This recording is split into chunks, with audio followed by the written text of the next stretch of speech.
Welcome to the Jamal Thomas Morning Show. I like to call it the best damn morning show, covering news, politics, opinion, all of those things, not to mention damn good interviews from some of the people who can give more context to our world that we are effectively living in. Let me make sure this is correct. Make sure it's close. Otherwise, I'm going to have people sending me text messages or emails saying, hey, get your mic straight. And by the way, appreciate that. Appreciate it. My mic was wrong. So you all were right. We have a damn good show for you today. It's a foreign policy heavy show. I am going to have Wilmer to come in to give a little bit of, let's say, stuff that's taking place on the home front. But even that is kind of related to foreign policy stuff. There is a devastating expose that came out of Channel 13 in Israel of the mendacity of Joe Biden when he was in office, the weakness, the frailness, the complete amoral position on things that were true, not to mention the backing of the genocide. Every bit as much as Netanyahu got that arrest warrant from the International Criminal Court, Joe Biden should also have one. He funded that war. He gave political support to that war. He blocked things that were taking place in the United States in regards to exposing what Israel was effectively doing, whether it was starvation, whether it was murder. For God's sake, we could see it on our social media day after day after day. The images of the rape that took place in that prison, which you already know there were going to be more if it was just that one. And more to the point, the public co-signing it, effectively saying, the majority saying, it should be fair game to rape Palestinians. That is astonishing. And yet, the Biden administration covered for it all the way through, even when it was the situation where Joe Biden was being humiliated by Netanyahu over and over again, humiliated. Joe Biden still backed him. There's a scene, or well, I'm calling it a scene, but you can think of it as a scene, where Joe Biden calls Netanyahu a son of a bitch, hangs up the phone, and still backs him, still defends him. That was Joe Biden. And all the while that Joe Biden was doing that, he was going out to the American public, I'm doing everything I could. I'm doing everything I could. I'm trying my best. I'm trying my best. When really, he was not. He was not trying his best. He was not doing everything he could. In fact, let me get my camera straight. I'm sorry. I'm running a little bit behind this morning. Israel was even shocked that Joe Biden didn't call them on it and allowed them to go for so long in that war. The quote that I have there came from Herzog, President Herzog of Israel. And he said, God blessed us for having Joe Biden in office during the time that we were murdering and slaughtering and committing a genocide against the Palestinians. God was on our side with Joe Biden being president at that moment. That is effectively what he said. What Herzog doesn't quite know is that if it was Kamala Harris, if it was any random president, they would have done the exact same thing. Maybe at the end of their term, they might have did something in the UN that didn't really matter like Obama did. But ultimately, all of these American presidents are complicit in that Israeli genocide, or at the very least, they would have been complicit in that genocide. Kamala Harris wouldn't have done any different. When Tim Walz was asked about this, and he said, what Donald Trump is doing is horrible, and we would have done differently, obviously. I know you don't believe me, but we would have. And of course, that interview ended without him articulating anything different that he would have done. Maybe not deport people for criticizing, okay, but let's be very clear, you would have continued the murder of the Palestinians. You would have continued allowing them to use them as human shields. You would have continued the rape in those concentration camps.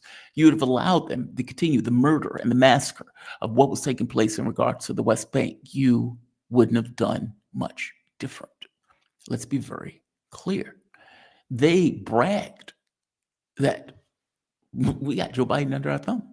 He's letting us do all of this stuff. And at no point did he pull our chain. At no point did he even tell us to stop. At no point did he even call for a ceasefire. And thank God he didn't. And that's the rub. The power of the presidency that's paying 70% of that genocide, that's giving that political support in the United Nations, that's giving them the weapons, the bombs, the bullets, that's doing all of this stuff, that's preventing reports from our own State Department from coming out into the limelight. If Joe Biden says stop, it stops. You stop the weapons, it stops. If you stop blocking the UN Security Council resolutions, it stops.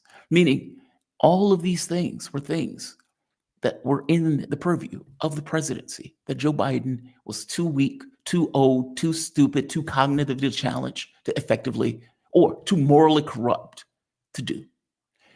Even if he thought, this is going to hurt me in the primaries, well, newsflash, it hurt you in the presidential election, because part of the rationale or the reason that Kamala Harris lost was so many people disenchanted, angry, bitter, that you effectively allowed what should have been a red line, a genocide, to take place, not just on your watch, but funded it the entire way through.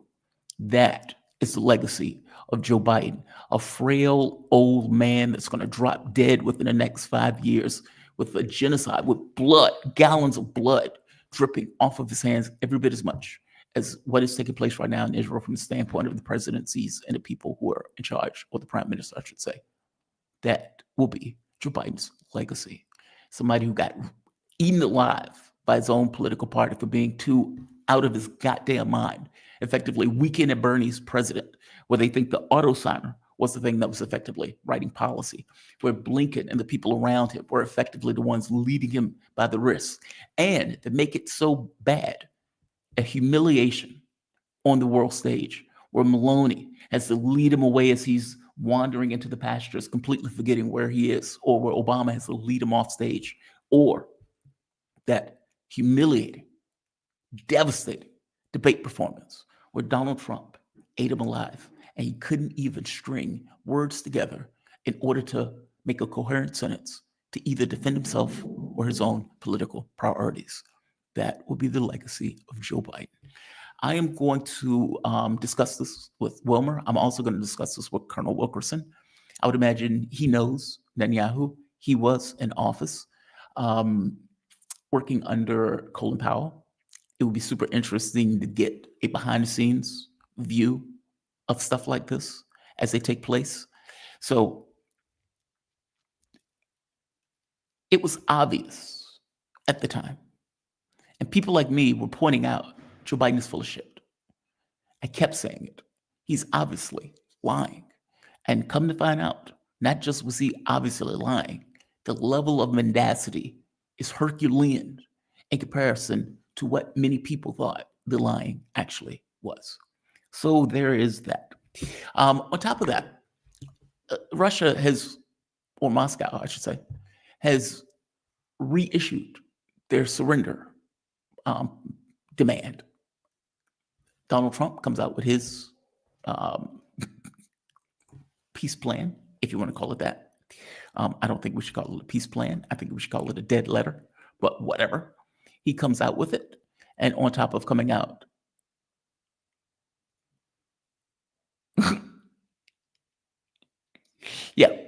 just coming out with his peace plan. And on top of coming out with his peace plan, if you want to call it a peace plan, if you want to call it that, Russia has restated their surrender demands. And of course, the surrender demands haven't really changed all that much from what Putin stated, I think it was weeks ago. And it's pretty clear the regions are now under the Russian constitution, so those regions are ours. In addition to the regions being under the constitution, Ukrainian military needs to leave that particular area. Denazification, meaning the government needs to effectively change. This removal of laws that are criminalizing Russian speech, political parties, etc. And even this notion that if there's to be any real negotiations, you need to remove the law that prevents those negotiations from taking place. And so that is what Putin has, or I should say Lavrov, at the BRICS ministerial meeting has reiterated, because it don't seem like they are getting the hint, especially if Donald Trump believes that anyone is going to accept what he put out as a quote unquote peace proposal. I mean, let's be very honest. The peace proposal that Donald Trump put out freezes the conflict, allows potentially NATO troops to be in Ukraine. And at some point, the U.S. can come back around and reinvigorate the war. Okay, this is a non-starter. It says nothing about, well, it does say no NATO in Ukraine, but hey, Ukraine was supposed to be neutral anyway, and they got rid of that within their constitution in general. So, it's like, how can you really accept this? Now, from the European side, they came out with their own plan that contradicted Donald Trump's own plan that was already a dead letter. So, a dead letter of a dead letter. Zelensky is funny to me. And the reason why I say he's funny to me is because you would think that what he would do is say, I accept. I accept whatever you're putting out, I accept. With this idea that it will be impossible for the Russian side to accept a plan that breaks their constitution. He can't do it. And part of the reason he can't do it is he's in fear of his life. It's that. Those Nazis that supposedly don't exist, or Banderites, as Mark likes to call them, would take his life in a heartbeat if he signed a document like that. And maybe even if he agreed to sign the document, meaning agreeing to it for political reasons may be a bridge too far for many of those lunatics that are effectively ensconced in the military and in parts of his government. He knows it. He's perfectly aware of it. In which case, he can't even take a political position that will be in his best interest in order to show that the Russians are not entirely serious about the negotiations. It's not that I don't think they're entirely serious about the negotiations. It's just that what Donald Trump has put down is nonsense. And Trump has said this is his final offer of all things, which is just comical. I've said this before. I'll say it again. The losers don't get to dictate terms. Terms are dictated by the victors. Now, the victors can keep going until the Ukrainian military collapses. That is an option. But the losers don't get to dictate terms. If you give the Russians what they want, they stop. If you don't give them what they want, they keep going. That is the situation to which we're presented with. And it's not that I think they want to keep going per se. It's just by constitution, by their own laws, they have to enter those regions within the context of the Russian government. It's just that. So there's that. The other interesting story came out of TASS is China saying something infinitely true. Infinitely and radically true. I'm laughing at the thing. Okay, I'll play it. I'll show it. It's funny. Laugh 66. Jamal, just get a suit jacket and ties, and you could just be wearing your boxers at the bottom half. No one would know. You know what's funny about that? I've thought about that myself. Not wearing boxers. There is a problem with that may not necessarily make sense at the very beginning. You need to feel presentable to be able to do a show. I don't doubt that there's some people who can sit down. At that point, why wear anything below, right? I'm aware that there's some people who can pull it off and do an entire show and be perfectly confident doing that. I need to have pants on. I just do. It's a conscious thing. I will tell you this. God, man, you derailed me in my opening. I was in this place in Germany, and Germany has this thing with nudity. They love to be naked. I don't know why. It tends to freak Americans out, but they love to be naked. And even in the beaches, like walking with no shirt on, no bra on, those type of things. There's this place. Oh, I can't think of the name of it. It looks futuristic. It's like a spa, but it's like this kind of futuristic spa. Something drone. They have all sorts of what are these? The heat rooms. What is the name of it? Saunas. They have all sorts of saunas all throughout, and they have different types of saunas. You have to be naked in the sauna. You're not supposed to be naked in the pool. That did not stop people from having sex in the pool. In the pool, it's dark. They have laser lights going all over the place. It's very weird. There was this German guy, maybe 300 pounds, naked as the day he was born. Infinitely confident. infinitely confident. And I'm looking at him, impressed, horrified, all at once. My emotions are all over the place. I'm like, wow, that guy's amazing. And he's just strutting, not a care in the world. Didn't care at all. Now, I don't know what's going on in his mind, but he is putting on a good show. If anything in his mind, and cared about the fact that he was naked as a jaybird. I am not that guy. I take a shower in a suit. That's where I am, right? And so, no box. Yes, I need to have pants on. I need to have pants on. Just saying. To get back to the show, there is, and I do need to get more suit coats. So yes, but while I'm living on my suitcase, I'm kind of limited in that. There is another thing, China. Oh, it's frozen. It's frozen. I'm frozen.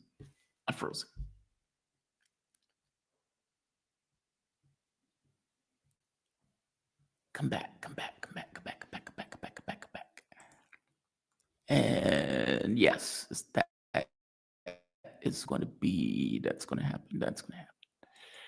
All right, so let's do this and this. There we are. Good. All right, it didn't shut down. No weirdness. I figured out how to deal with that when it happens on every random blue moon. Let's go to China. China has shown a fascinating resolve. And in speaking to either Carl Jha or KJ No, it's very clear that they planned, waited for, and were ready for the next Trump administration in order to do exactly what they're doing now. We will not back down. And as opposed to Donald Trump, who just kind of stumbled into a trade war that he can't extricate himself from, and has alienated so many people around the world with his tariffs that they don't want to deal with, and they're willing to actually work with China, some of these people being transatlantic allies of the United States, and in no way would go around, basically make a deal with the U.S. in order to screw over China because it hurts themselves. China actually planned for it and had a strategy that they're implementing right now to go after Donald Trump. We're going to get rid of soybeans. We're going to go for Brazil to get those. We're going to stop using your meats or your pigs. We're going to stop buying your Boeing airplanes. We're going to, et cetera, just going right down the list, including the tariffs themselves. Those tariffs have started to hit various stores, like Temu, for example, where they've added like 100% on whatever you're effectively buying on Temu. So that thing that was $30 is now $60. Thanks, Donald Trump. That's fantastic. On top of that, China makes the best point that I've yet to hear many other countries make out of fear. If we allow him to do this, he will come back later and it will be worse. Basically, if we let Trump get away with this, then he could do whatever he wants. Hey, give me your lunch money. I need $1. And next week it's $2. And next week it's $3. Concessions to the United States trade would only fuel their appetite. Chinese Foreign Minister Wang Yi. He noted that maintaining the rules of multi-international trade is the most pressing issue, current issue, basically. That is the thing that we need to deal with now. Yes, there's other issues, but Trump should not be able, 5% of the globe, hold the entirety of the international market hostage based on his own whims, on some nonsense fairy tale that America is going to get all of these tariffs from all of these countries. It's nonsense. Concessions to the United States will only result in continuing to make demands. Chinese Minister Wang Yi said during the BRICS ministerial meeting in Rio de Janeiro, quote, the United States has long benefited immensely from free trade, but now they're using tariffs as leverage to impose sky-high costs on other nations. If we silently make compromises and concessions, the bully, having gained an inch, will take 3 miles. And he's absolutely, entirely, 100% correct. If you give in now, you effectively allow him to go further and further and further, knowing that you are too weak and spineless to resist. That is his point. And his point is completely correct. For whatever particular reason, other countries don't necessarily know that. And as opposed to pulling a Kramer on Seinfeld, where all of these 6-year-olds gang up, some of them are going to be willing to make deals. But many have worked arm in arm with China and saying no. I want to bring in my guests. We're joined with the man himself, Dr. Wilmer. Leon, the coolest man on the planet. What's happening, Dr. Wilmer? Well, good morning, the latest man on planet, and I apologize. I won't going to say it. I won't going to bring it up. I was going to yada yada past that. I respect you too much to do that.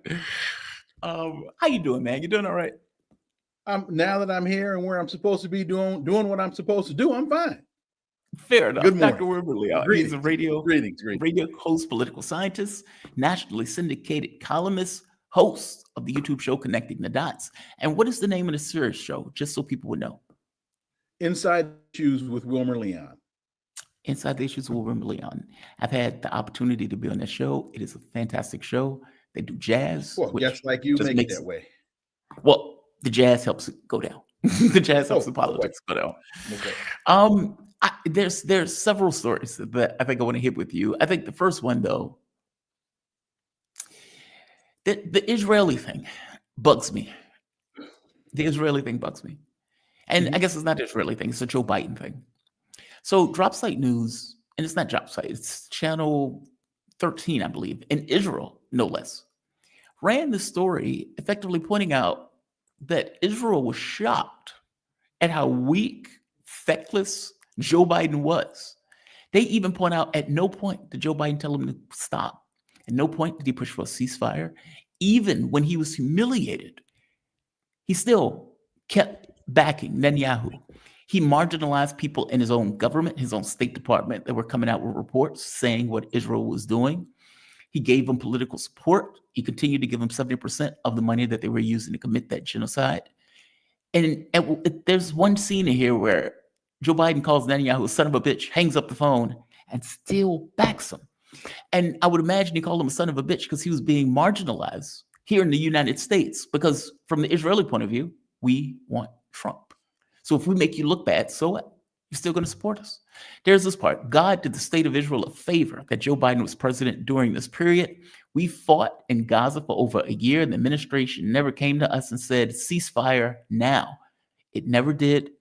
And that's not to be taken for granted. Israeli ambassador Michael Herzog. I'm sorry, I thought he was president. But who was the president then? I'm sorry. Yeah, I got that wrong. Michael Herzog. That is infuriating.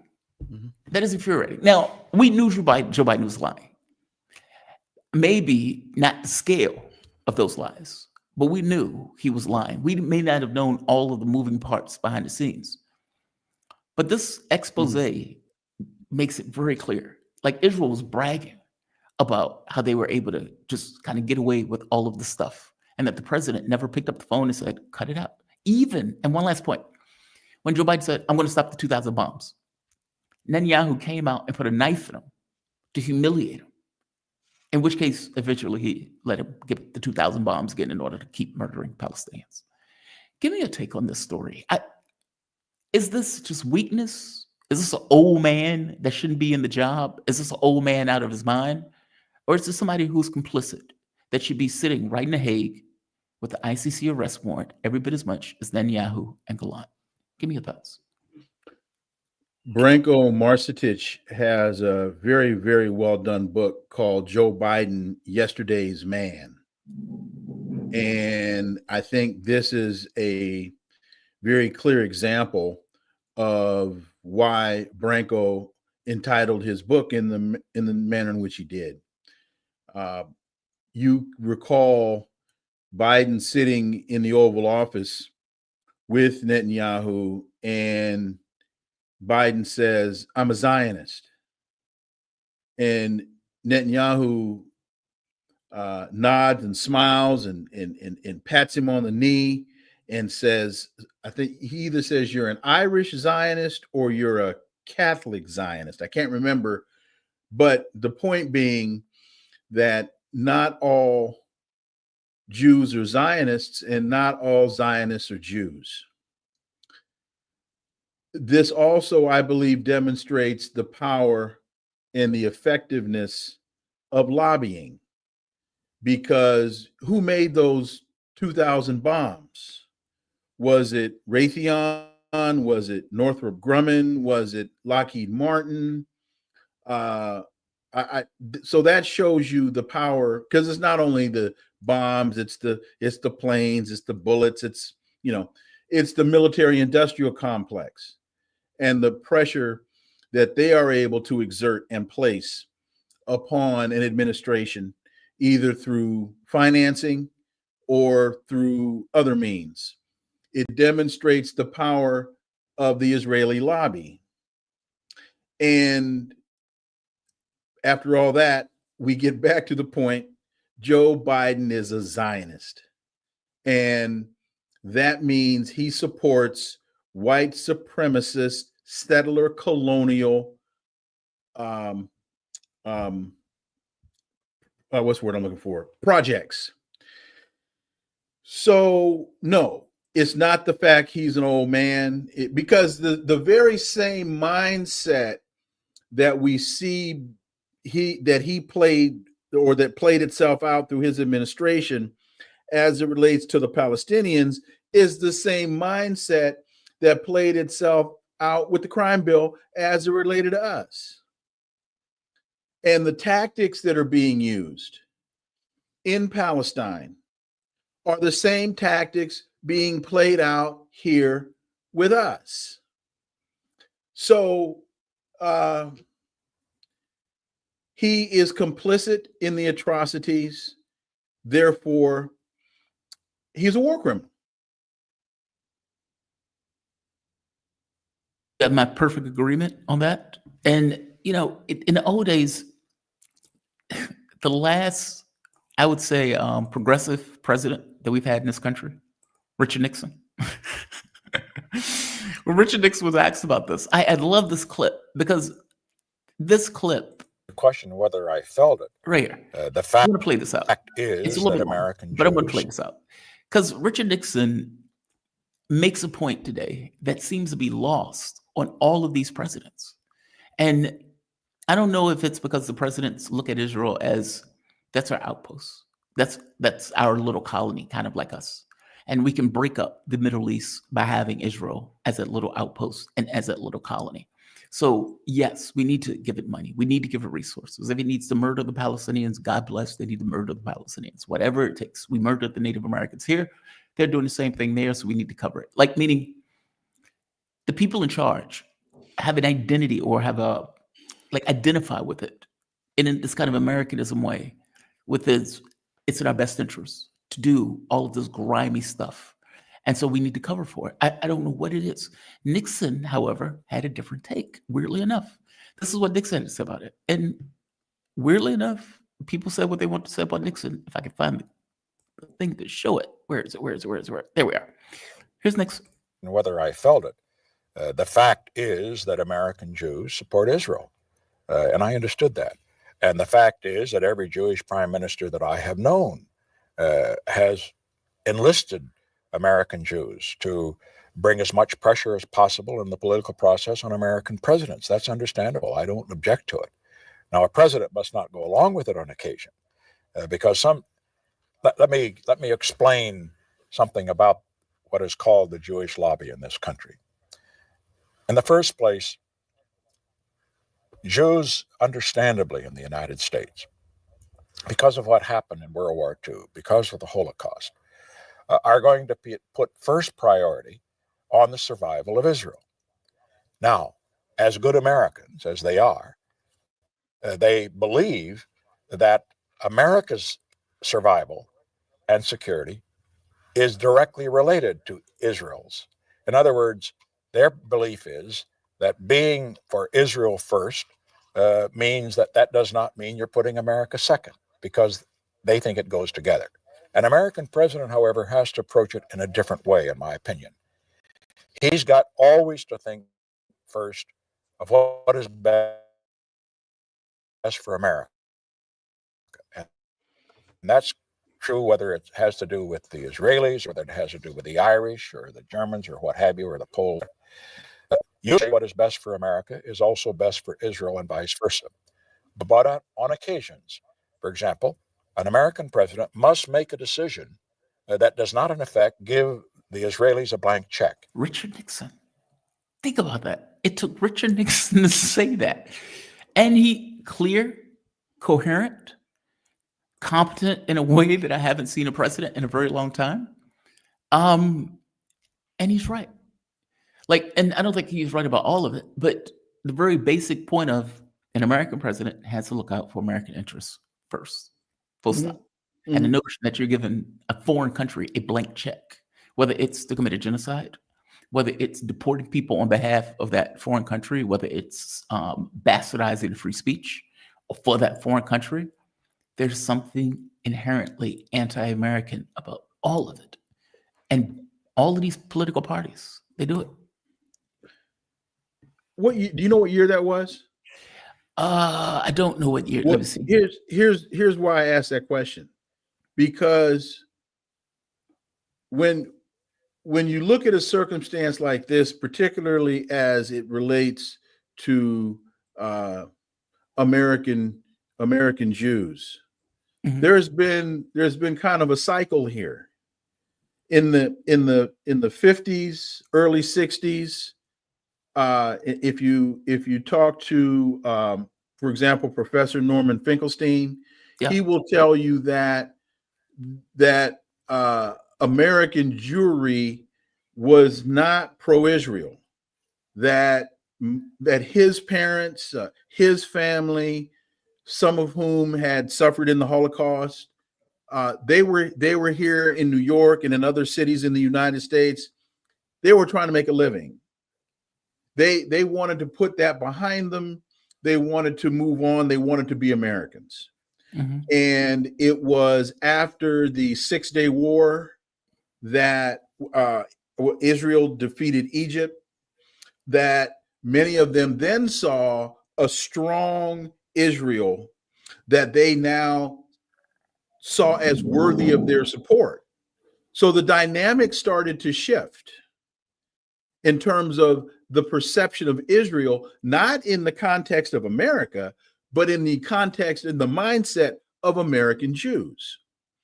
So I think part of the analysis of what Nixon had to say has to do with the particular point in history in which he was saying it.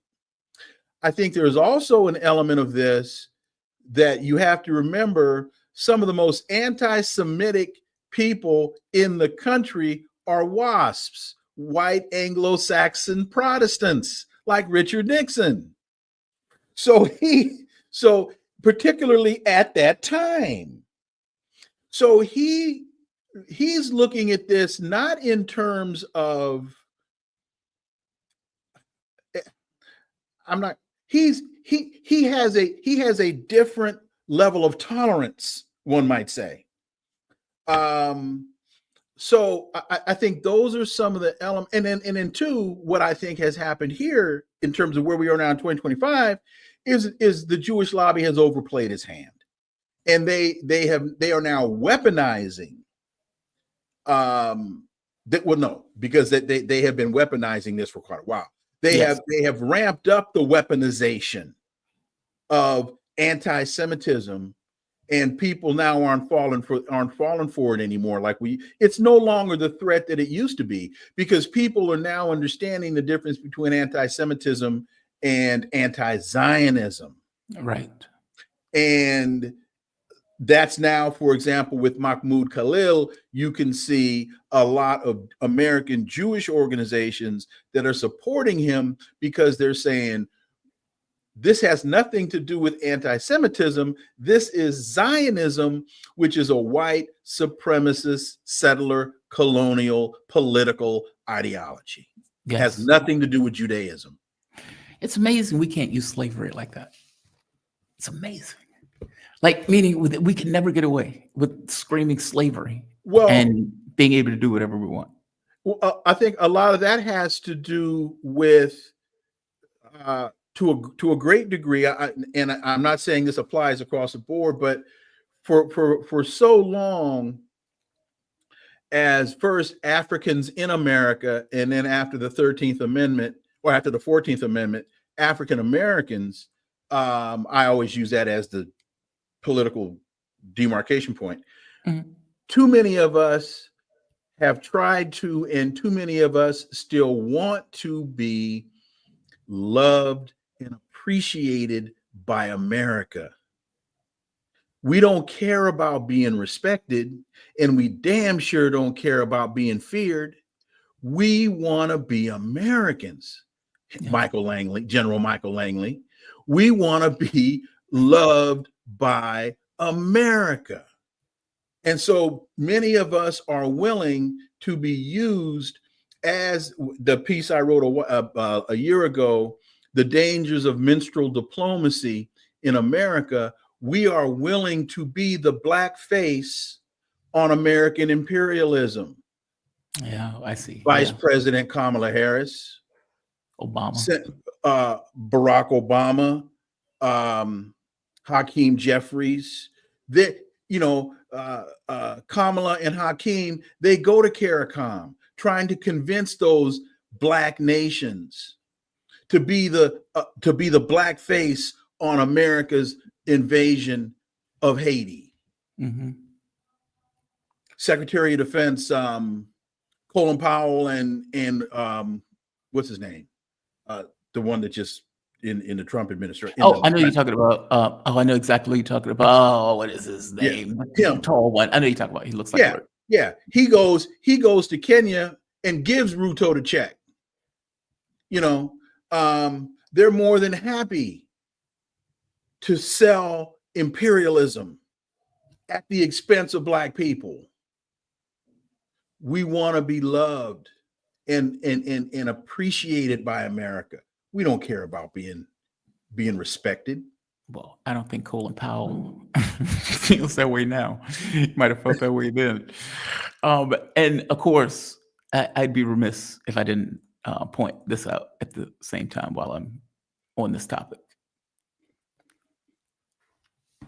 Kamala Harris and Joe Biden is working tirelessly for a ceasefire in order to bring the hostages home.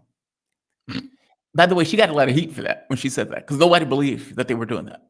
Nobody It was believed. a lie. That's a massive understatement that it was a lie. Because what they were trying to do, I can't curse on this show, so it's a lie. If you remember, Blinken went over there with this notion of, I need to get a deal for the DNC convention, because Joe Biden wants to say, hey, see, look at me, I got a ceasefire, I got a deal. And he wanted to do it at the convention. And they couldn't do it. And so the best that they could get is AOC trying to sell to lefties, quote unquote. They are working tirelessly to get a deal, because all of these people were very upset that Joe Biden was backing a genocide. And it cost her the election, no less. Cost her the election.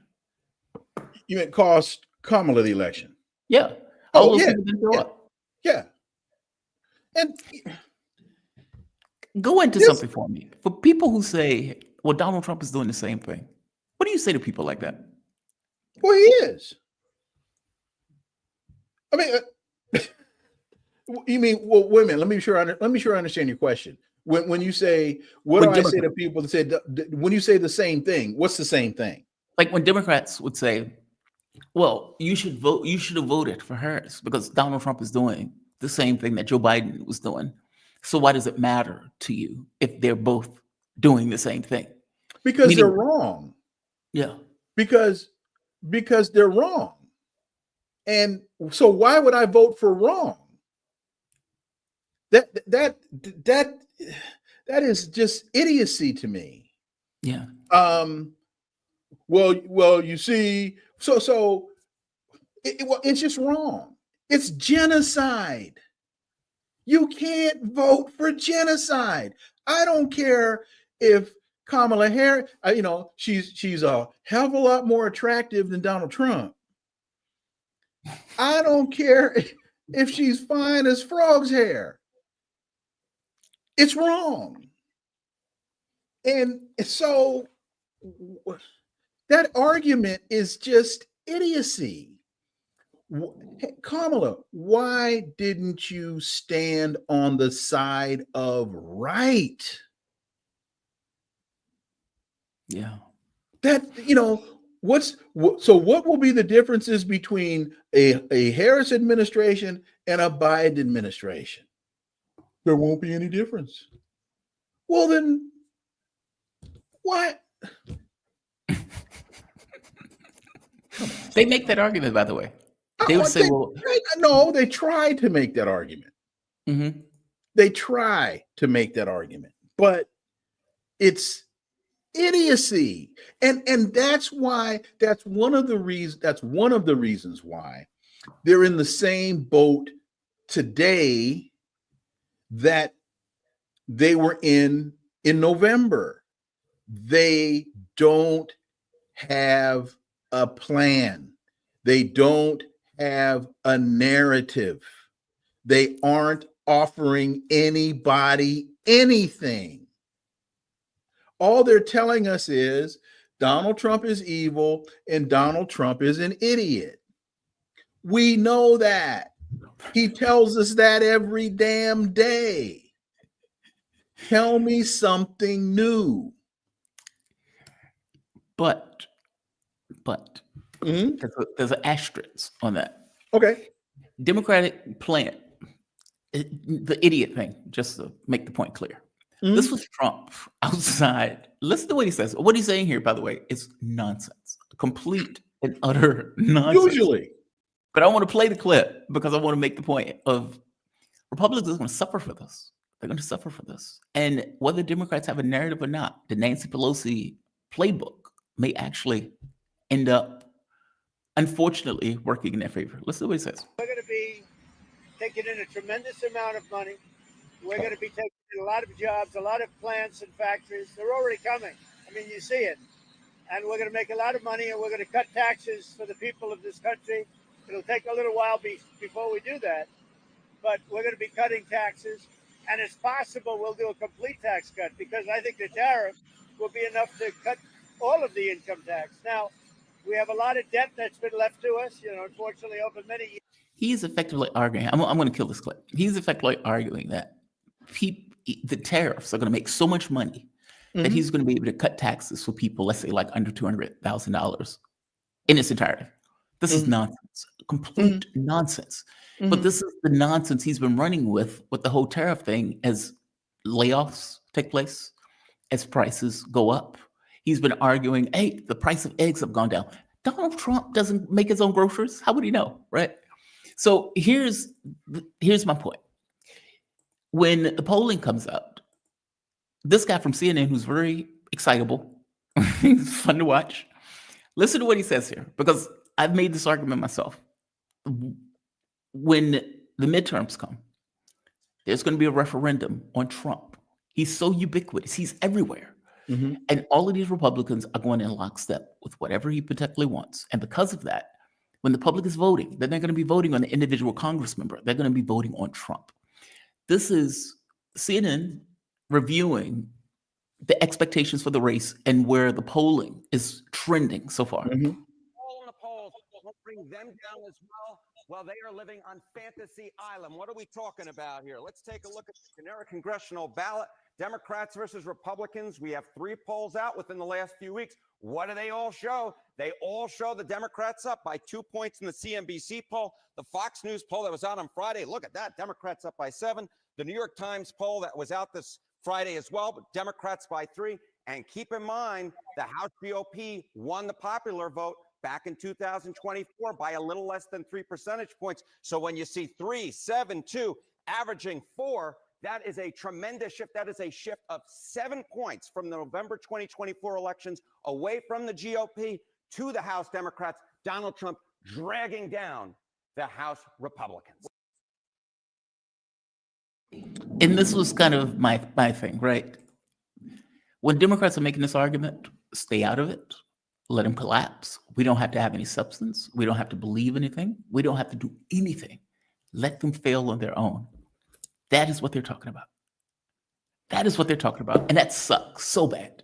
It's not that they're looking better, by the way. Meaning it's not like if you ask people, hey, what do you think about Democrats? The poll is going to be like 27, 25%.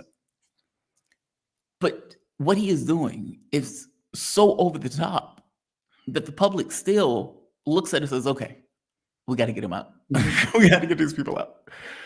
That is horrendous. Well, two things. One, the first thing I did when you brought that clip up was I tried to find, and I did find in the bottom left-hand corner, what's the margin of error of the poll? Mm-hmm. It's plus or minus 4%. So the one on the left, the 2, and the one on the right, the 3, both of those kind of cancel out because they're within the margin of error. So either way, though. Well, yeah, but yes, they do. Fair enough. I'm sorry. No, you're right. You can go into a plus or minus. I got that. I tend to look at the minus. Well, here's why. Because in my mind, in situations like this, particularly when it comes to polling, I'm always going to try to err on the side of caution. Fair enough. If I go on the plus side, now I think I'm giving myself a false sense of confidence. That's fair. So I'm always going to err on the negative side when it comes to polling because it's polling. Yeah, perfectly fair. So some of what they just said, without telling you what the margin of error was, to me was a bit of hyperbole. The other thing is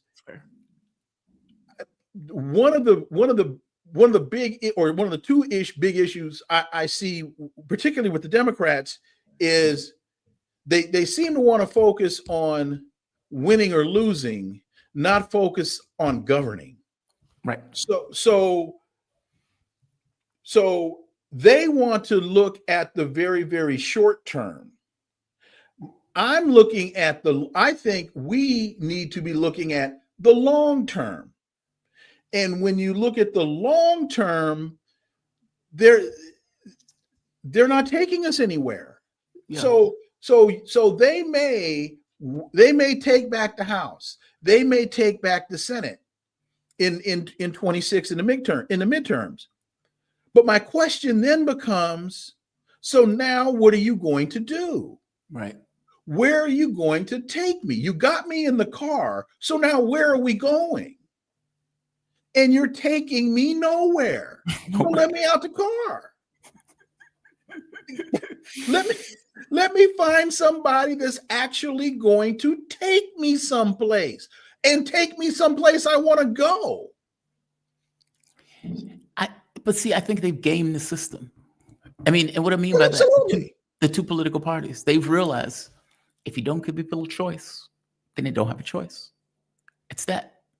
Like, we always have a choice. Well, you can choose. I wrote a piece called "The Dangers of Binary Thinking for the African American Community," and I know this show you're a very, very broad show, but folks need to understand I'm a political scientist. My primary area is Black politics. Yeah. So I always one of the brilliant political scientists, Mac Jones, wrote a piece called "A Message to the Black Political Scientist," and he said our job is to view, our analysis has to come through the prism and perspective of our reality as African Americans. So, folks, that's always my prism of analysis, is us as Black people. So where are you taking me? And see, Trump's base is with him, but the MAGA people are with him, but he's losing the perimeter. Right. And because you look at the polling out today, he's failing. In the minds of those polled, he's failing. Now, of course, that a day in politics is a lifetime. We realize that, but I don't see anything on his horizon that tells me that he's heading in a direction that's going to stop the bleeding.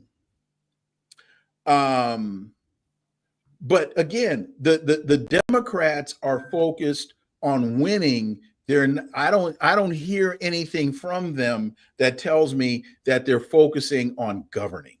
They're not. I don't think they believe in it. And What- this guy is giving them the perfect opportunity to take the country in the direction the country wants to go and needs to go.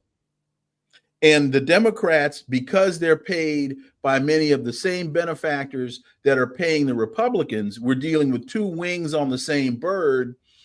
You know, we're both of them are taking us down the toilet.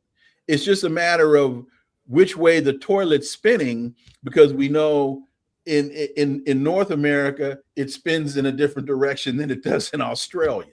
So you're either going this way or you're going this way, but you're still going down the toilet. Yeah, they don't believe in it. It's almost like they've distilled. It's almost like they realize, well, you don't really need to do that. Like, ultimately, you just need to be opposition. Wait a for the minute. sake of opposition. Here's a perfect example. That clip you showed of AOC. Yeah. In August, she's riding on the train with telling the lie with Kamala Harris backing genocide. Now, where is she? She's on the stage with Bernie talking about oligarchs. Come on, homegirl. And by the way, when she got elected, she was like, we got to primary some folks. We got to get some of these dinosaurs out of here. We got to primary some folks. It's frustrating because it feels like there's no way out. It's nauseating and frustrating. Yeah. Professor, doctor, thank you for this. Dr. Wilmer Leon. And professor got to go to class. Yeah, exactly. That's why I'm letting you go. I'm Dr. Wilmer Leon, radio host, political scientist. And again, man, I'm really sorry for being late. As a host myself, I know what it means to have your guest where you need your guest to be. And I apologize. There were things out of my traffic, for example, out of my control. Fine. I swear to God, you're perfectly fine. Don't think anything of it. Brother. I appreciate it. You have a good one, man. You too, man. By the way, connecting the dots and Sirius Radio Show. Inside the issues. Inside the issues. Have a good one. Be safe. Have a good class. My man. All right. Professor Dr. Wilmer Leon. I always enjoy talking to him. I feel like I always learn something when I have a conversation with Dr. Wilmer Leon. It is deeply frustrating because it's one thing if you have a political system where you feel like there's a political fight. And in the context of that political fight, you're pushing for something. You're trying to get something. This is not that. Like, this is the worst case scenario. When you're looking at the polling, for example, just one more poll. Where is it? I know I have it up. So Fox News did their own poll, that 7-point poll that you just saw. Fox News, the host, slaps her face, like her hands literally slaps herself when she is looking at how bad the polling is on everything from the economy to immigration, like across the board. It just sucked. Okay, well, that goes beyond just a flat number. That goes into what does the public actually think about what he's doing and what is happening. And when you see numbers like that, you can imagine that that is not necessarily going to look all that well when it's right here. So this is, again, Fox News' own poll. They are not shy about being on the Republican side every bit as much as MSNBC's propaganda for Democrats. Look at what they're coming out with and what they're seeing in the polling situation.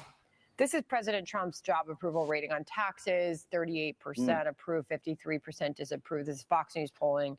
38% on the economy approve, 56% disapprove, 33% on inflation. We know this was huge in the election, 59% disapprove. But Scott Bassett had a So effectively, the thing that people voted for, they have soured on because they realize they're not going to get 100 days in. 100 days in. Now, if Republicans believe that this is not going to affect them, they're out of their minds.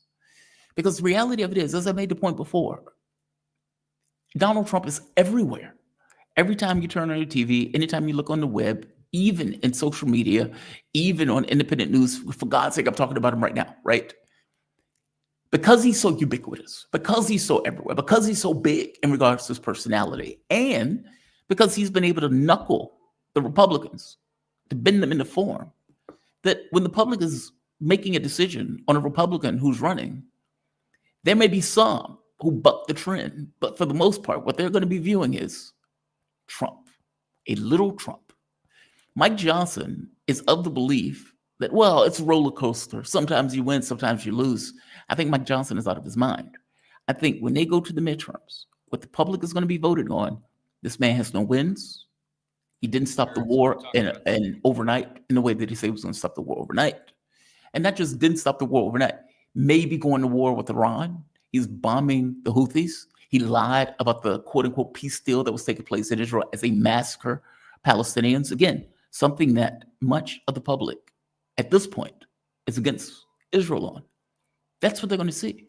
No wins, higher cost, taxes. And I'm saying tariffs are taxes because that's stuff that we ourselves have to pay. Layoffs, the businesses are not coming back, potentially stagflation, what they and the Republicans are going to have to deal with. Don't take my word for it. This was something that's happened before when the president has done some of the similar things that Donald Trump has done on the issue of tariffs. I'm not worried at all. I just had a great meeting with the president at the White House, and he's in good spirits. We talked about the upcoming races, the midterm elections, and we're very bullish on it. But why is he making public souring on his policy? Listen, these are presidential terms or roller coasters sometimes. There's been a little tumult in the markets with the tariff policy and all of that. Roller coasters. It's 100 days. We're not talking about 2 years. We're talking about 100 days. He's acting like this is something that has been going on for like a year. I know it feels like it's been 2 years. It's been 100 days. Today is 100 days. It's been 100 days. And he's like, presidential terms of roller coasters. 3 months, bro. 3 months. And this has been chaos all across the board. If he is not concerned, he is out of his mind. I think that the Democratic strategy, and by the way, this to me is the worst case scenario. My point of view was that this smashed the Democratic Party.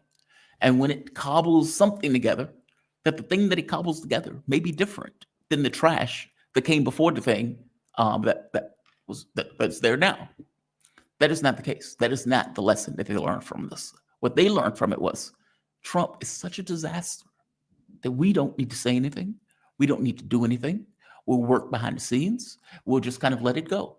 And if you remember when Joe Biden came out in order to give a speech, they bashed Joe Biden like shut up, get the F out of here. We don't need you here, sir. Because from their point of view, let him drown and fail on his own.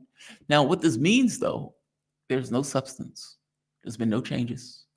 It's nothing that they believe in, nothing that they want to do.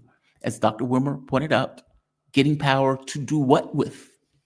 It's almost as if they just want power in order to keep Republicans out of power, not necessarily to do anything with the power that they actually have.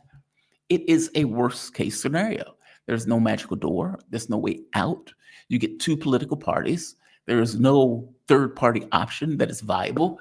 And to make that point even clear, and I know people have soured on Sanders, but when they ask them the very basic question of, hey, are you considering running for a third party? I mean, after all, you're running around the country, telling people about oligarchy. And the moment that somebody, criticizes the fact that you're using the term oligarchy, you pipe up on media. Why are you so hopped up if you're not running for office? They ask him the very basic question of, are you running for office as a third party?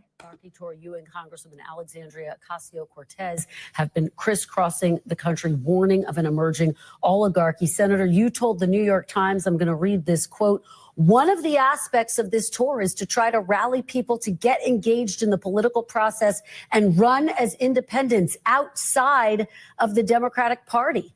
As someone who twice ran in the Democratic presidential primary, are you trying to strengthen the Democratic Party? Or, Senator, are you trying to start a third party?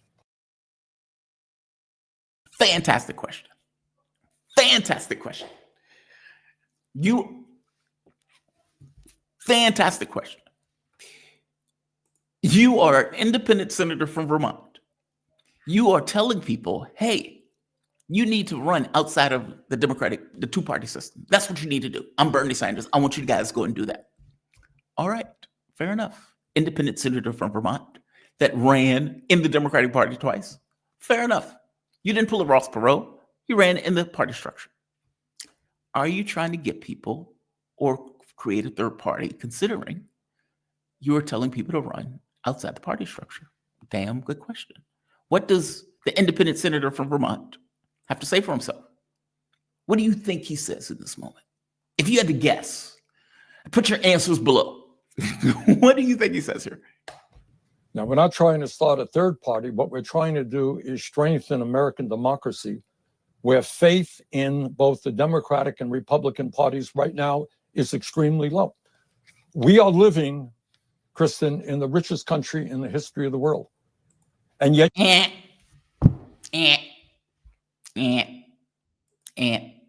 nope. That's not happening. Nope. Donald Trump is your president right now. That's the guy who got elected. Trump didn't get elected because he was smart. He didn't get elected because he was, look good. He didn't get elected because he was competent. He got elected because for all intents and purposes, the public wanted something so fundamentally different. And I would even wager is so pissed off at the way this country operates that they put an ogre into office. That's what they were willing to do.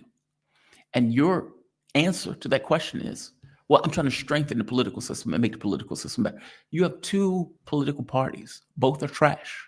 Both are cults for all intents and purposes. Neither functions at the best or at the best interest of the American public. How do you do that? How do you do that? And how do you do that within a party structure that cheated you twice? Just fucking delusional. I want to bring in my guest. I am joined with Arnaud Develay, a good friend of the show, my man. Thank you for joining me. And it's short notice. I really appreciate you joining me. How you doing today? You doing okay? Hello, Jamal. I'm doing fine. Thank you. And just for the audience, Arnaud Develay, he's an author, political analyst, and international lawyer specializing in international criminal law. His latest book, Foreign Entanglements, Biden, Ukraine, and the Fracturing of the American Political Consensus. I brought you on because I am super interested in a few things. One has to do with the proposal that Trump put out and the reinstatement, or let's say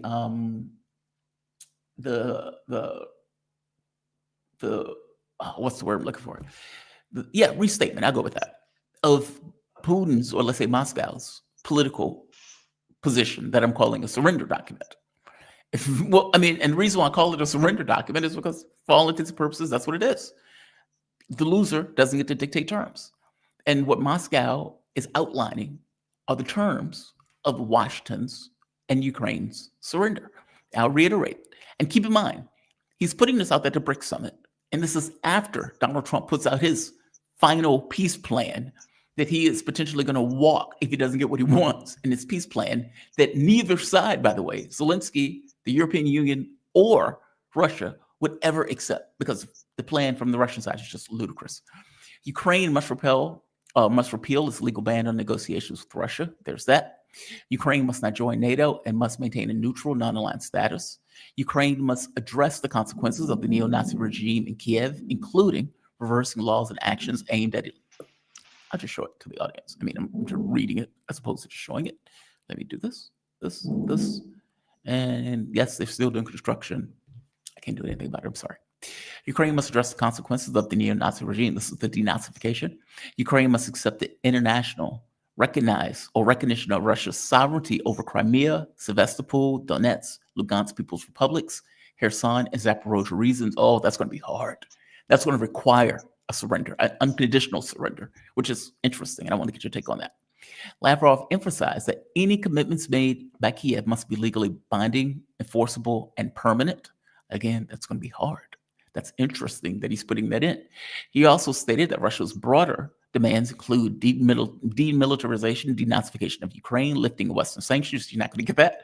Withdrawal of legal claims and arrest warrants against Russian officials, and the return of Russian assets frozen abroad.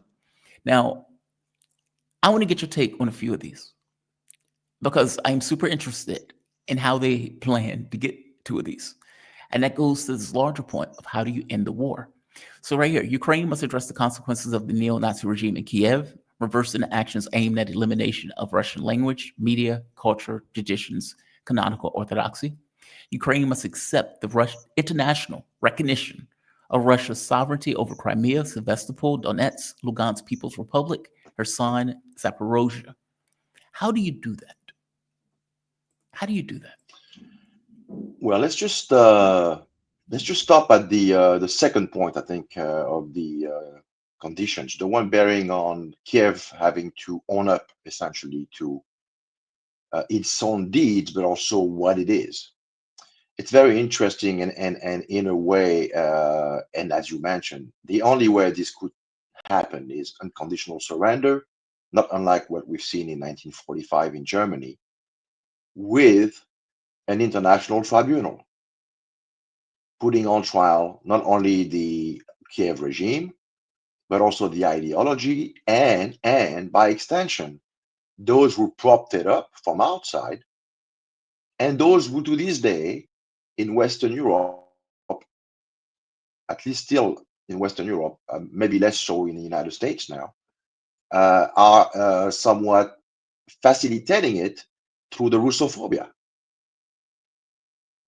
And so this would require somehow putting on trial. Remember that those trials, to the extent they are instrumentalized and put forward by victors of military conflict, they aim to set the narrative for the next few decades at the very least. This is what the trials in Nuremberg were all about. Never again. No one really looked into the egregious humanitarian violations derived from the firebombing of Dresden, for instance. Dresden was not on the menu. No one talked about Hiroshima and Nagasaki.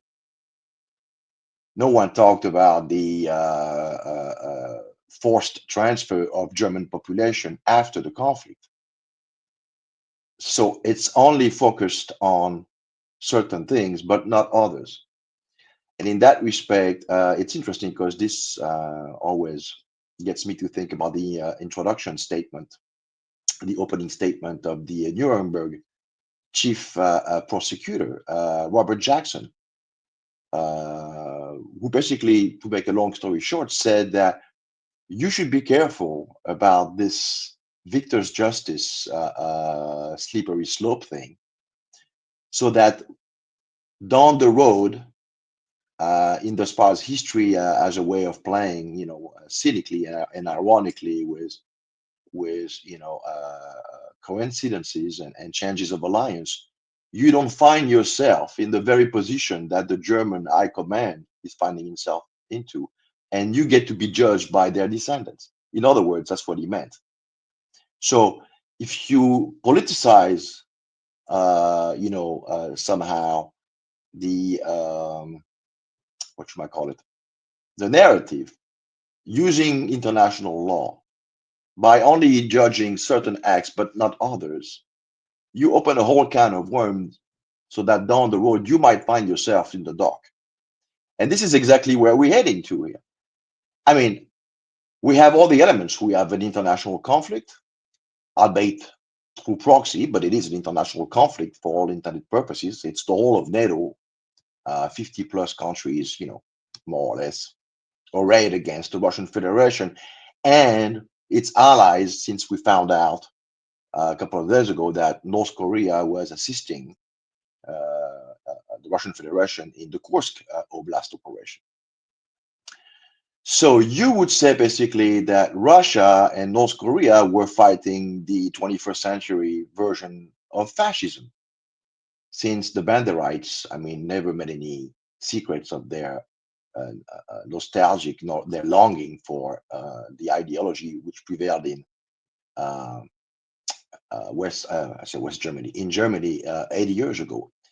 And it's interesting because this happens as we speak, a few days away from the 80th anniversary of what they call here Victory Day, May 9th, where about 20 countries will be represented, mostly from the global south and Eurasia.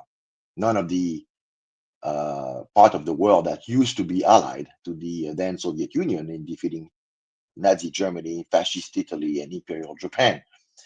But it's interesting in that sense that this communique gets published around that time of the year, I guess, after all those kind of no nonsensical back and forth. Steve Witkoff, whatever, talks about ceasefire, this idea coming, somehow percolating from Washington, that the guy in charge, well, the one we assume is in charge, has no clue what's going on, doesn't understand, the more subtle point of the conflict, and he's just basically slamming his fist on the table because he's not getting what he wants fast enough. It doesn't work like this, Yeah. So Lavrov, in that sense, was,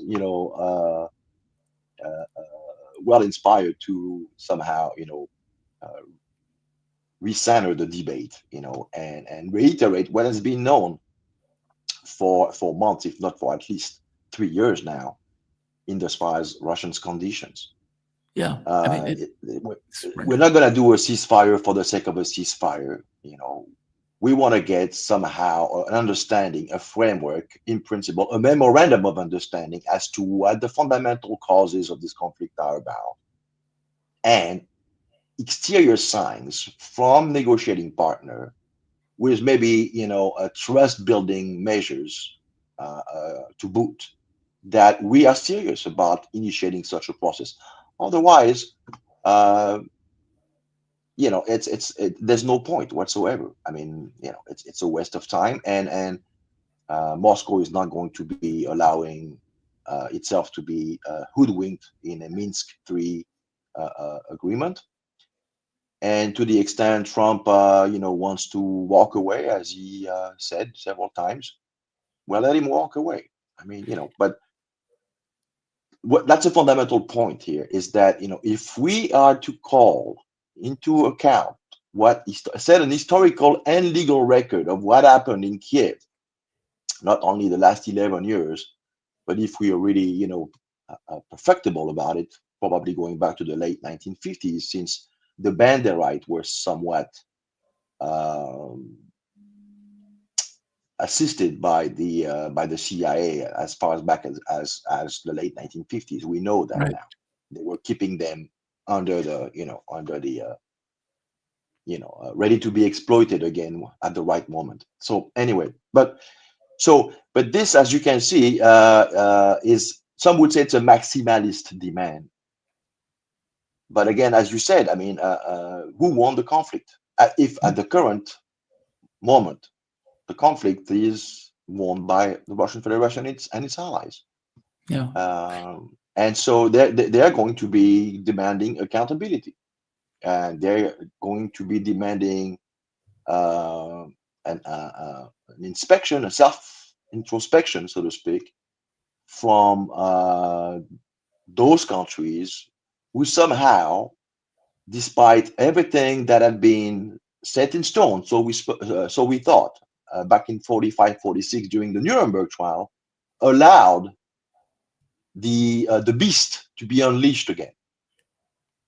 I mean, we have 27 million people who lost their lives in the Soviet Union, and so Russia is a successor state. So it's something here is a sacred, central pillar of how Russia defines itself, not only vis-a-vis itself, but vis-a-vis the world. Is we bled so that the world could be free. Right. And there we are again. So it's not going to be just about signing a few mineral deals and moving on. There has to be a reckoning. And so I think this particular point, in and of itself, tells me this is not going to be accepted in the West, because right now we're dealing with a generation of leaders who, well, let's be honest. I mean, for many of them, they actually are grandchildren of Nazis Nazis, yeah. to Yeah. begin with. And some of them So look they're like not going Nazis, if we're to, being bluntly honest. yeah. Yeah. I mean, you can't possibly imagine unless those people, not just the Kiev regime, but those people are, somehow called into account for their propping up of this regime. You cannot expect that this is going to be carried out. There's Yeah. no way. I mean, Trump's thing, it got, and by the way, I love the way you put that. But it is hard for us to reconcile. Like, it's hard for us to kind of get that. Like, my ex, I know I bring her up a lot, in Europe. She lives in Austria. And when you guys talk about history, you guys are talking about like wars, like these world wars and family members that were in these wars and the entanglements that were in these wars. That is not really the way we think about it in America. I mean, yeah, some of us went over to fight, but it's different. If you have family who's, in that war, who's fighting, who lives on that continent, it's very different. And I would imagine it's very different if you're a Russian and you're like, they are unleashing Nazis in real terms. Like people who, to see tanks riding with Nazi insignias on it, running through Kursk, is a shocking thing. It's insane.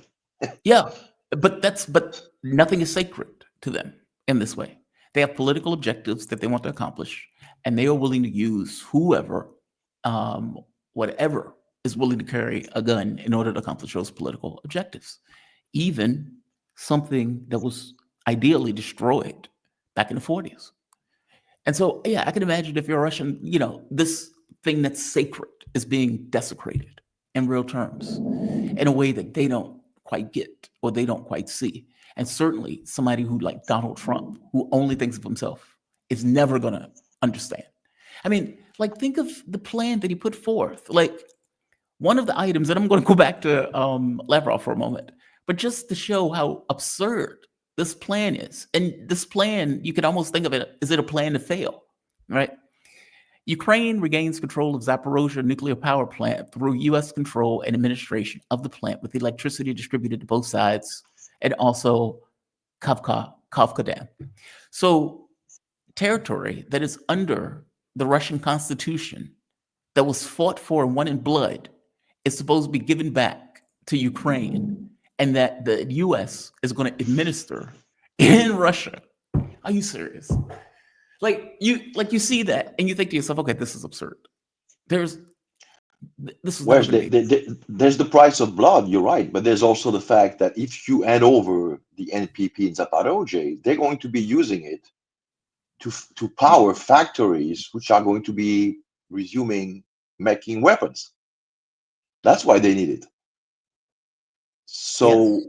that goes against the one of the twin pillars of demilitarization and denazification, which were the two rationale put forward, when the special military operation started. So you're right. I mean, it just makes no sense. I mean, why would you provide, the other side with the means to resume, manufacturing the very means? Yes, it just makes no sense. This one from But you're right. It looks like it's actually designed to fail. Do you think it in a is? way. Like, do you think that? Well, I mean, Trump wants to walk. He wants to pivot to Pacific. He has like ADD, so he doesn't have the attention span to actually think this up through. I mean, I can't tell if he's that incompetent or if it's designed to fail. He wants to call it today. Well, this actually brings us to asking whether or not Trump is a genuine political figure or just a construct, as we are fond of seeing in the US now, going back to after JFK. Everybody after JFK, to some extent or another, is a construct of the Uni Party. So the Uni Party has its own rationale, its own agenda, and every 4 years, depending on the political climate, it switches in order to gather consent from the masses using media campaign and marketing and what have you, creating people out of thin air. I hope we'll get maybe the chance to talk about this We will later Yeah, on. we will. But this actually fits, as you said, and anyway, before I got on, I was hearing what you were saying, and basically, you alluded to it yourself that Trump was selected, not as much elected, but first selected, because there was a need for a grumpy old man, but with some kind of conscience, in the sense that he can speak without mumbling his words or looking lost, after a speech. At least they have that with Trump. We get the feeling again that we have someone who somehow functions. But yeah, you're right. The guy he was selected. He's selected, and so in that sense, that pivot to China, which used to be Obama's stroke back in 08, 09 when he took office, there was to be a reset. Remember Hillary Clinton and Lavrov? They had that huge reset button sequence, media sequence. Yep. And so the idea was, so basically we are heading toward a kind of reiteration of this sequence.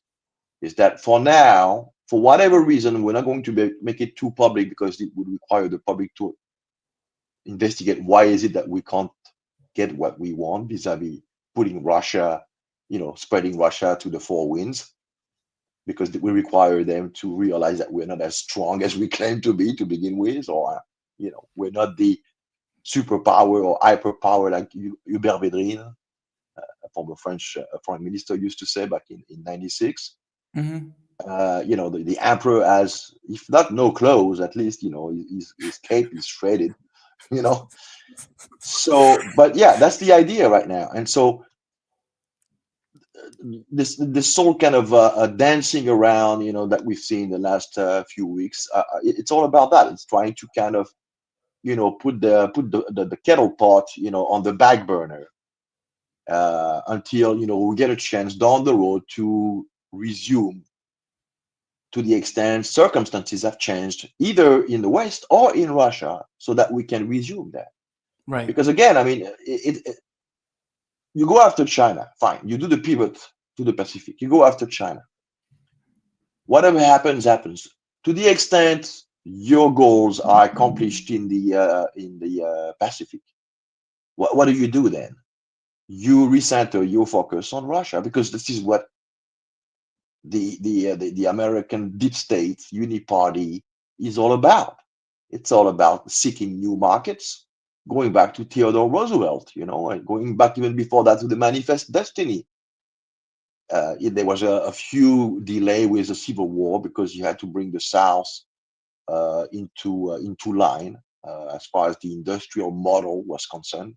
No need for agrarian, and so you had to waste, so to speak, 4 years to resolve this internal dispute, until the time came to resume the westward expansion, and at the expense of all the 200 million natives who live there, and with all the blood and all the the injustices, the historical injustices, that we know that characterized the rise of the United States, so to speak, right? All this on the back of the workers, the Gilded Age, the robber barons. Again, with the we have the progressive era, and then we have the 1930s. We need to somehow, because the Soviet Union is now growing to be an ideological rival. We need to put water in our wine, and we need to somehow, look as if we care about the workers. So we get FDR in. He's got those fire chats. We get the big work project. Keynesian economics. The state gets bigger. We create somewhat of not a welfare state. I won't go to that point, but we create some kind of helping you to land devices, if the fall is too, and it goes like this pretty much, all throughout the 1960s, 70s, more or less, 80s. Then the Soviet Union collapses, and then there's no need to keep those artifacts, this makeup. You can take it off. You can take off the mask. So now we start exporting our industrial base to emerging markets. Because we like slave labor. increase his profit margins. And this goes on for 30 years. The Chinese, not only they're thrifty, they save their money, they use the dividends to educate their youth, to create a middle class out of thin air, to take 700 million out of sheer poverty. They develop their countries, the infrastructure, their education. They start, developing patents. By 2017, they were already leading the pack in terms of patent filings. And now, for the last few years, that same uniparty is like, oh, you guys you were supposed to be, those kind of yellow people who were not capable of doing anything on their own. So we can only conceive of your success as you stole intellectual property. You didn't play along by our rules, and it's unfair. And you're working too hard, and you're manufacturing too much, and you're working too well, and only at a fraction of the price that we would like to charge for the same product. So of course, but see, basically it's all about adjustments. So the Russian thing through the Ukraine, they tried it, it failed. Meanwhile, and in parallel, the Chinese are growing increasingly. It's exponential every year. It's double, quadruple, octuple, and so on, times 16, times 32. It starts very slowly, after their entry into the WTO. WTO, sorry. Yeah. And starting in 2008, when they organized the Olympics there, it's kind of like a coming out party. They're starting showing the world what they've been doing the last 7 years. And after that, it's just exponential. And now we get to a point where the uniparty in the US know that they have a limited window to prevent China to be in such a place that you won't be able to, you won't even get a chance, because they still think they have a chance right now to put the brakes on this expansion. There's been it's called a trap, the Thucydides. I don't know if they call it a trap. When you have an ascending an ascending power and a descending. Yeah, exactly. Thucydides trap. Yeah. So this is where we are right now. Usually, it happens somewhat smoothly historically. We saw it with the British Empire to the American Empire. Serbia and Austria. Yes, exactly. And so it's somewhat of a quasi-natural process, except that we're dealing with a country which maybe feels that, owing to its own national ethos, which is predicated on manifest destiny, this messianic complex. Technically, if you think about it, it's after the Messiah comes, there's nothing left, right? It's the Messiah. So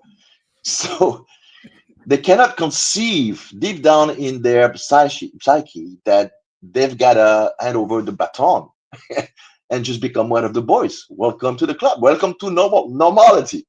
You wanted to be accepted. You can be accepted because now you've gone through the rapid ascension in the peaking, and now you have to somehow accept reality. Besides, it's all self-inflicted, right? I mean, it wasn't written in stone that you would be somehow depreciating so fast, but you allowed some of your elites to be so greedy. I mean, I'm not the one saying it. It's Gordon Gekko in Wall Street, one of the, the last 30 years most, popular piece of popular culture is vintage, right? Greed is good. Greed is good. I mean, but like in the end, real quick, you make the point about China, and look at what they did. They took their money and they used it to build their society. We just made people rich, and then we turn around and blame China. To enrich a few, enrich a few in Wall Street, and those people don't manufacture nothing. I mean, they redefine even the meaning of mathematics and physical laws of nature with the credit default trap and the no interest, negative interest borrowing. So you borrow money, but they give you money to borrow money. So it's insane. This is kind of like, it's alchemy. It makes no sense. And you can. I think it's Lincoln who used to say, you can fool people everybody sometimes. You can fool a few people all the time, but you cannot fool everybody all the time. And this is where we are now. This is coming to a head. Everybody is up to the gig. Everybody is up to the, to what's been going on, and there's nowhere to hide. I think the rest of the world is. I don't know if Americans are, and maybe they are. I mean, maybe that's why you have Trump.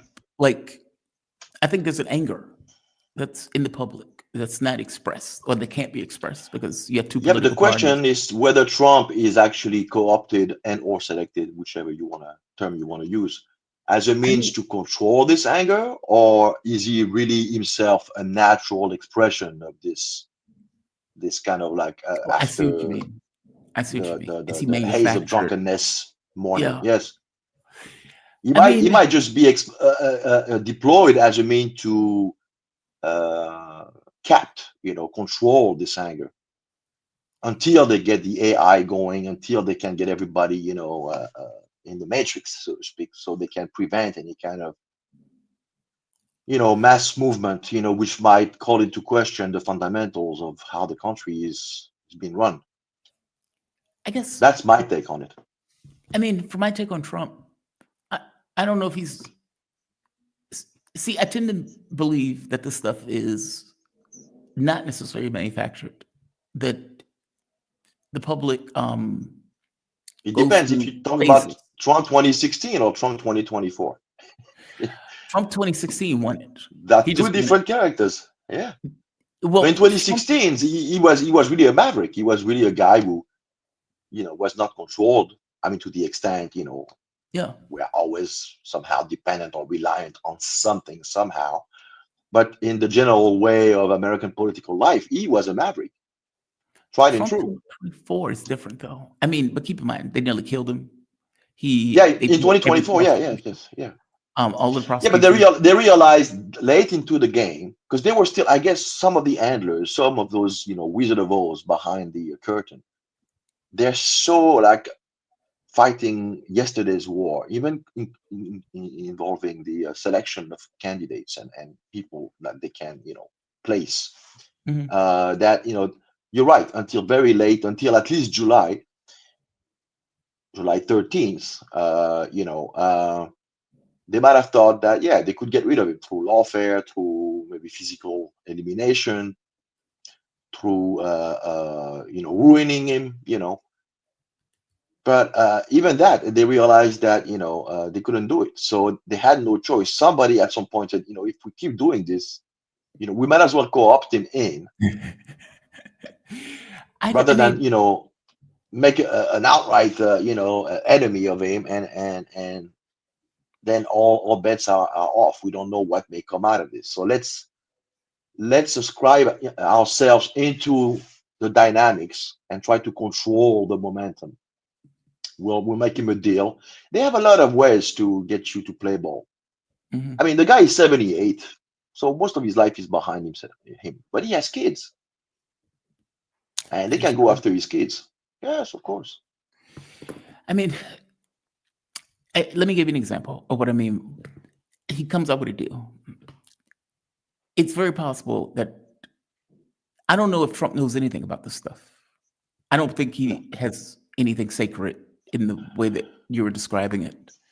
Or if He's a real estate mogul. Never forget that. I mean, he's a political animal. He knows how to communicate. We've seen it when he ran this apprentice shows. Yeah, as a but great that's hit. just lying. I mean, He knows how to sell himself. But That's just for because sure. somebody is good at lying and is amoral doesn't mean that they're. No, I understand. But what I'm saying is, you're alluding to whether or not he's formed and informed about geopolitics and the root causes of why conflict arises, i.e., in this particular case, the Russia-Ukraine conflict. Right. I don't think he has any understanding whatsoever of why are things the way they are. Exactly. That's my take on it. Which means that he has to be fed from the people around him. And I agree with you. That document that Trump put out was effectively trying to sucker the Russians. We will work our way back around to you afterwards. In which case, yeah, we'll get back at you. Yeah. Yeah, we'll come back I to mean, you well, later. let's do a few deals, because I mean, it's money talks, right? So, if we can get a few deals done, on different uh, thematics, but as far as the Ukraine thing, we'll get back to you on this. We'll get back. But to be clear, that's not what the Russians are. They're not in the Minsk mind frame. They're not in Istanbul frame of mind. They're in the frame of mind of we need to end this, and we need to Decisively. pacify this threat. Yes. Yes. Okay, so that leads Yeah, to because another. it's existential for them. No, and I agree. It is. Yeah. I firmly agree that It's not a side issue. Yeah. We It's would not think even it like the Syrian, if you take into an example, the Syrian expeditionary corps down there, Mhm. well, okay, you lose Syria, okay, but no, here it's about the survival of the state. Nothing more, nothing less. So my question becomes, how does Lavrov, I mean, this document requires an unconditional surrender, which means that the war goes until the Ukrainian military collapses. Is that true?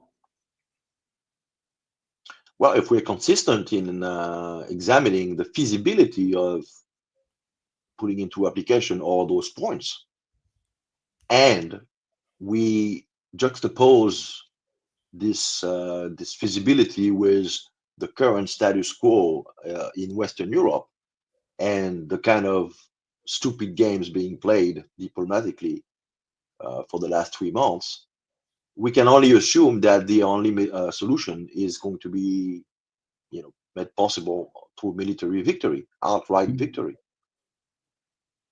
I mean, I'm hoping that at some point, I'm always an eternal optimist, so I'm thinking down the road there might, be a realization that no, now I understand what you guys want. We don't have to go through all this. Let's start over. Yeah, let's do a take 2 or a take 3 or whatever we are right now. But I hope that this is the way it's going to be. But fundamentally, if you understand the deep nature of the people, running the uniparty on both sides of the Atlantic, and their little rejection of Russia as an alternate model of organizing societies. I don't, I can't imagine that this is going to be resolved while addressing the root causes until there is a complete resolution which sees the elimination, neutralization, eradication, not only of the regime, but of the ideology that propped up the regime. Do you agree with this? This is out of Build recently. If Ukraine fails, NATO is dead. Basically, they've taken 50 years to organize an organization aimed at the Soviet Union, a bloc of like 20-something countries. Soviet Union falls apart. The beating heart of it, Russia, remains. And that single country beats the hell out of the entirety of NATO, working with the United States, effectively giving weapons, money, economic support, even passing 20,000 sanctions, et cetera, and they still lose, and not just lose. The Russian economy is ticking along fine while their economies go belly up. Well, yes, that's only the visible part of the iceberg. But I think the central part is that remember that NATO was a defensive alliance whose sole purpose was to provide assistance to one of its own members. Ukraine is not a NATO state. So that's an admission, that's a confession that NATO has evolved since 1990. It's become an imperialist construct. It's not about defending any kind of way of life in the light of authoritarian regime, as they are fond of saying. It's about trying to hoodwink the public into thinking that Ukraine meets all the criteria of a democratic, transparent, rule of law oriented state, which we all know is obviously, a joke, right? But And this gets us back to point number 2. So NATO, an alliance which was conceived and designed to protect and defend the free world, is now going full out in trying to rescue a non-member state, which is characterized by the trappings of the very ideology that NATO somehow was the direct result of defeating after World War II. I mean, it's terrible. The optics are so bad. How do you reconcile? How do you come back from this? Yeah. How do you reconcile that? Because I mean, Propaganda. yeah, but I mean, this is going to be a tough one to somehow, assuming we get a genuine desire to solve, addressing all of Russia's points, to solve this conflict the proper way, to roll up the sleeves and say, okay, whatever you want, let's fix this. But how do the narrative managers in the West proceed in trying to somehow extricate themselves out of this nonsensical situation? I mean, it's just ridiculous. Hence Trump's deal. A dead letter where he can say, all right, I tried. They don't want to work Yeah, with me. I'm calling it a that's day. right. And Well, there you walk. go. There you go. I'm By supposed to default, Steve that's Bannon. that's the only thing that makes sense, right? I mean, Yeah, walk the F away. we Steve Bannon. because the moment we start being serious about fixing this, the moment we have a major problem with our own populations here, how are we going to sell that to them? Especially in this day and age with modern communication, the overflow of information. I mean, the information is available to anyone who's looking for it, and you don't have to have everyone do this looking for things. You can just trust a few people, articulate at that, to do that job for you, and then they will give you a clear understanding of what's been going on. And this is not under control. On top of it, you got people like you Yeah, who that's basically are reinforming people and telling people the way it is and not the way the man would want it to be presented as. So that's grotesque. I mean, so like that is a hell of an admission, right? NATO is dead. Okay, why is NATO dead if this is Ukraine and it's not a NATO state? Let's get to JD Vance, because you brought this up. And like I said, I asked my guests, is there something that they want to talk about? Sometimes their topics are better than my own, which is the reason why I started asking that question. You asked whether or not JD Vance is a construct. Like basically digging into, you said there are holes in his past. Go into it. You could explain it better than I could. Well, I mean, it kind of connects with what we were talking about, earlier, what you were talking about right before I got online. It is about what the system is ready to do to perpetuate an agenda. And JD Vance, I surmise, is no different than all the people by and large who came before him and were, presented to the public. Here we have a guy who seems to have a completely different background. I mean, let's look at one of the first seminal moments of the JD Vance vice presidency, the speech in Munich, where basically he said to the assembly that the enemy is not China or Russia, it's you, and how you are essentially, oppressing your own people. To make it short, right? But when we dig into JD Vance, we find out that the guy actually worked for one of the arch neocon ideologues in Bush 43 administration, that he was a hardened defender of the Iraq War, in which he participated as a PR, article writing PR guy, even though he presents himself as a Marine veteran, but he never saw any combat. He wrote, PR parts. Then he went to work for Mr. Axis of Evil, Butch speechwriter David Frum, who basically, was the first to come up with this Axis of Evil stuff. Now, Axis of Evil has graduated from 3. Back in the days, it was what? North Korea, Iran, and Iraq. Now it's not a triumvirate. It's a tetra. Yeah, there's four of them. It's the four horsemen. So Russia, Iran, North Korea, and China. But it's the same thinking, right? It's like a cartoon. So he goes to work for this guy, and he writes actually a few speeches for this guy.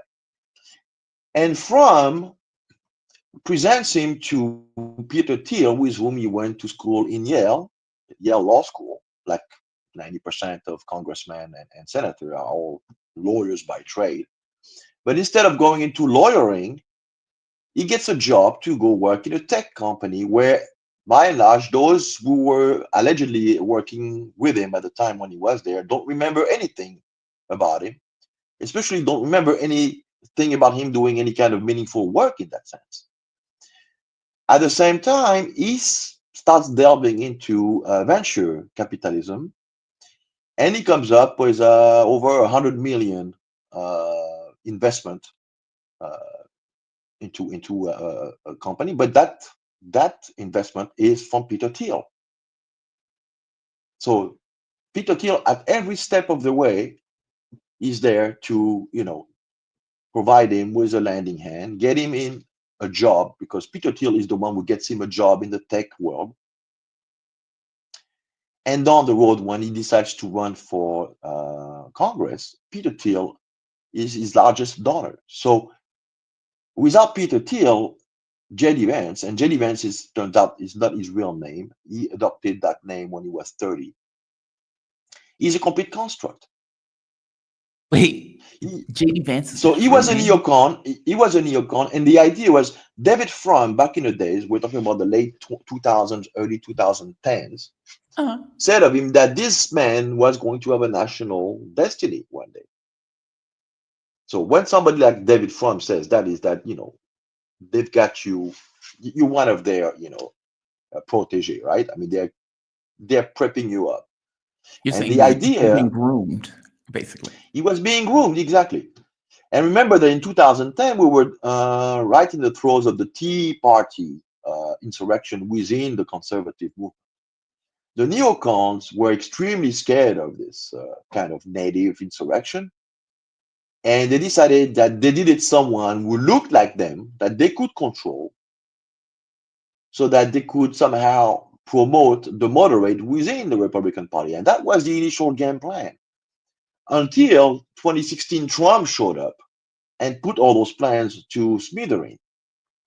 In which case, initially we have a J.D. Vance. He already goes by the name of J.D. Vance at the time, who becomes one of Trump's 2016 version most vociferous critic, right? And then in 2021, there's a meeting organized between Trump and J.D. Vance, who by now, at this point, is on the verge of running for Senate. He was elected in 2022, I think, right? To the Senate. 2022, yeah. So we have this meeting, and out of this meeting, somehow they patch up their differences, and Vance becomes one of the staunchest defender of Trump. Next thing you know, a lot of people were speculating that Trump might choose a whole slew of people on as his VP, and to everybody's surprise, we get Vance. What do we remember about Vance? As soon, I think it's about a few hours after he was announced to the world officially at the GOP convention as the VP, right? He gives an interview and he talks about Iran. This is the first thing he talks about. He says, well, with Iran, you have to punch him in the face, punch Iran in the face.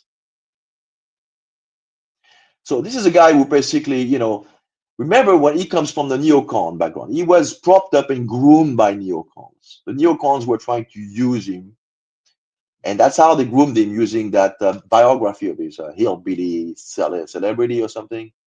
The idea of trying to present What is it? himself. Hillbilly elegy. Yeah. Yes, right. So elegy, yeah, like legit, like hillbilly legit in their eyes, right? And so the idea is to try to prop up this guy as someone who comes from the industrially ravaged Rust Belt, who somehow pulled himself up, did not get to succumb to Tea Party rhetorics and what is presented as those dangerous, extremists. So that at some point he becomes the acceptable face. That yes, you can be a one of the boys. From what I understand, his own family suffered from the opioid also scandal. Okay, so he was the perfect fit in all that. Yeah. But let's not forget where he comes from. Let's not forget what he was supposed to be initially before Trump 16 comes around. And let's not forget to whom he owes his rise in politics and in business prior to politics. Interesting. So we have a guy who basically went from 2011 to 2025. He was merely 3 years as a senator, becomes VP, and Trump hasn't even been elected that we already are talking about him for 2028. So that's basically what happens when, of course, you need favorable wind. You need to somehow there's circumstances need to align, stars need to align somehow at a minimum, but you need to have those kind of tech war lords, neocon lords, the alliance of neoconservatism and the tech world, and there's a lot of intersection there. But they need to come up with avatars of their own so that they can advance masked. And JD Vance, I surmise, is the latest avatar of this unholy alliance between the tech world and the neocon. Basically, he's Steele's guy. Yes, completely. He's Steele's conduit into the White House. I mean, it's wild. So, and that's where we get into AI as well, because you have to understand that J6ers were actually identified using Palantirs, which is one of Thiel's toys, right? Mm-hmm. So, meaning that if we take into account the rallies during the Trump campaign, you can bet your fanny that every member in the assembly had their faces into the Palantir database in terms of facial recognition. Yeah. So they need time to deploy, to work the tinkering with the system. But the idea over the long run is they won't need to even use constructs. Artificial intelligence will do it 24 hours, 7 days a week in ways that, that's it. It's game over, in other words. They don't want any kind of repeat of the Tea Party or Trump 2016 ever again. This whole thing, it's on lockdown now. So they're almost there. And JD Vance is going to get them over the scoring line, behind the end zone, or in the end zone, as we say. You realize that's terrifying. It is terrifying, but it's important to know about what we're dealing with, not to look too much, what's going to happen like tomorrow, the day after tomorrow, but understand, I have a closer look at some of the people that were being sold. Look them up, investigate. There's a lot of open sources about those people. It's interesting, and it's important to do the work to investigate at a minima, who those people are, because at some point you understand that they are used as vehicles to advance an agenda, which is nothing like what we were sold when those people were first introduced. Whether it's Barack Obama, about whom we could do an entire show as far as the construct thematic is concerned, or JD Vance. It's the same. They're both sides of the same coin. 1 year senator, in his case 2 years, both ends up being skyrocketed. I mean, Obama just won it outright, but JD Vance is going. Look, I would say JD Vance is a better arbiter than Trump. Like, he's far more capable, coherent in the way that he Well, talks. it's been groomed. Yeah. That's why they selected him, because he has potentials and he aims to please. All those guys, remember, they always share that same psychological profile. Mhm. They are seeking validation. They come from traumatic background and they seek some kind of a home. They want to come out of the cold and they want to get validated, and so they seek validation and recognition. The AI thing, I would not be. See, AI government is fascinating. It depends on who runs it. It's always the issue. Of course, it's the same problem. Technology is not in and of itself the problem, it's how it's used and to what Exactly. purpose. Yeah. Yes. I mean, I would not be so bothered by this notion of firing all these people for job. Oh, that sounds weird. If we had like Uber that could go from point A to point B, and that was automated, it was running on sunlight. Okay, it sucks for the people who lose their job, but if people could get money back from it, meaning it was a community thing, but that's not the way it works. That money just goes to like one guy or just a very small clique of people. Winner takes all. Yeah. The JD Vance thing is fascinating. Like, I didn't know those things about his history. I knew about the opioid thing. I knew about them selling him as a working class guy. In the leaks, he seemed to be, oddly enough, less inclined to attack. I mean, don't get me wrong, he would go along. He was like, okay, well, if that's what y'all want to do, fair enough. But, this is Europe's problem. Why are we involved? It was kind of that, where everybody else was like gun-ho of like, yeah, let's go get the Houthis. And yeah, he probably will run in 2028. He probably will be the Republican contender. I mean, that's assuming Trump doesn't stink it up to such a degree Yeah, where he damaged him. I don't believe in that third term story don't that's buy it? been peddled. You don't think that Trump can damage him to that degree where he can't run? I don't know. I mean, he'll be 82. Well, no. Oh, no. What I mean is Trump is not running. I think Vance is going to run. But I think if Donald Trump screws up, I strongly believe. Oh, you mean he could? Yeah, I know. I see what you mean. He's going to damage Republican. Well, yeah, it's not outside the realm of possibilities. Yes. Yeah. I mean, the guy is very busy. Every day is something new. So, and we are not even barely 3 months into it. Yeah. So much. That's what Michael. Long way to go. That's what was his name. So he was like, yeah, presidential rules, they can be roller coasters. It's like, dude, it's been 100 days. It's only been 3 months. Like, you're acting like this has been like 6-8 months.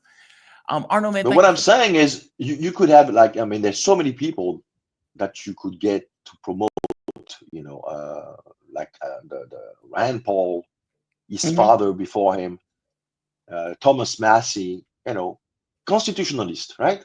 Yeah. Real by the book guys, not some kind of, where did that come from type of guy. Guy who's been around for decades. He has a voting record.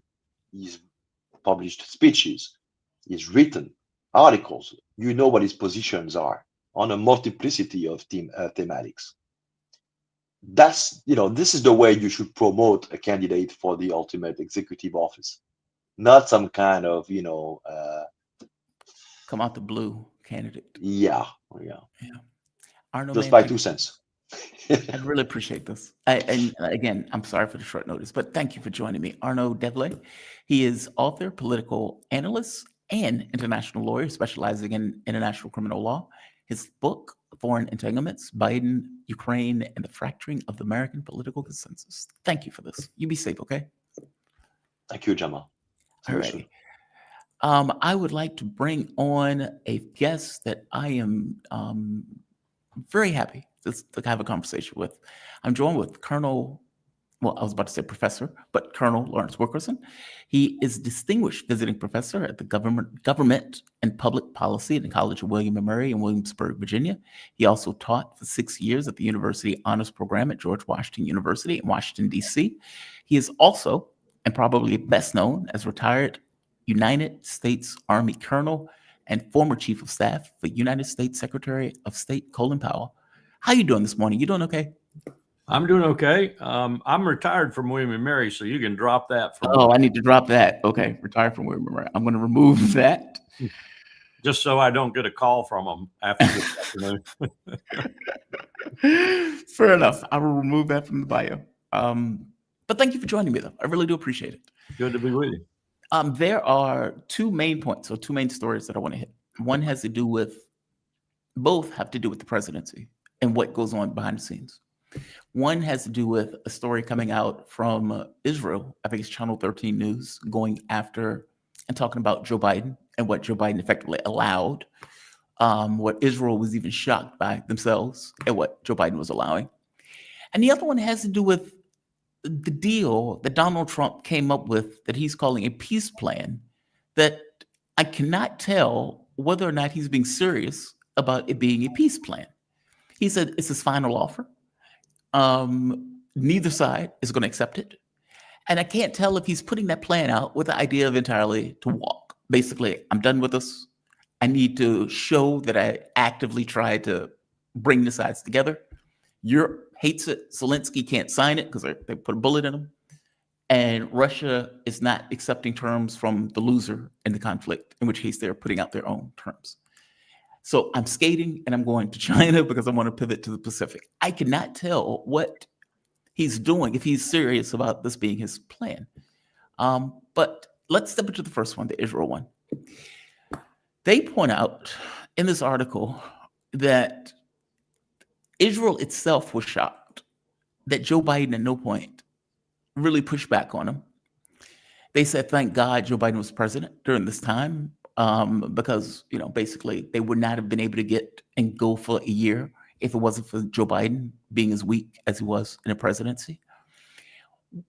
What goes on internally in the presidency when something like that is taking place and Israel is expecting the assistance of the United States?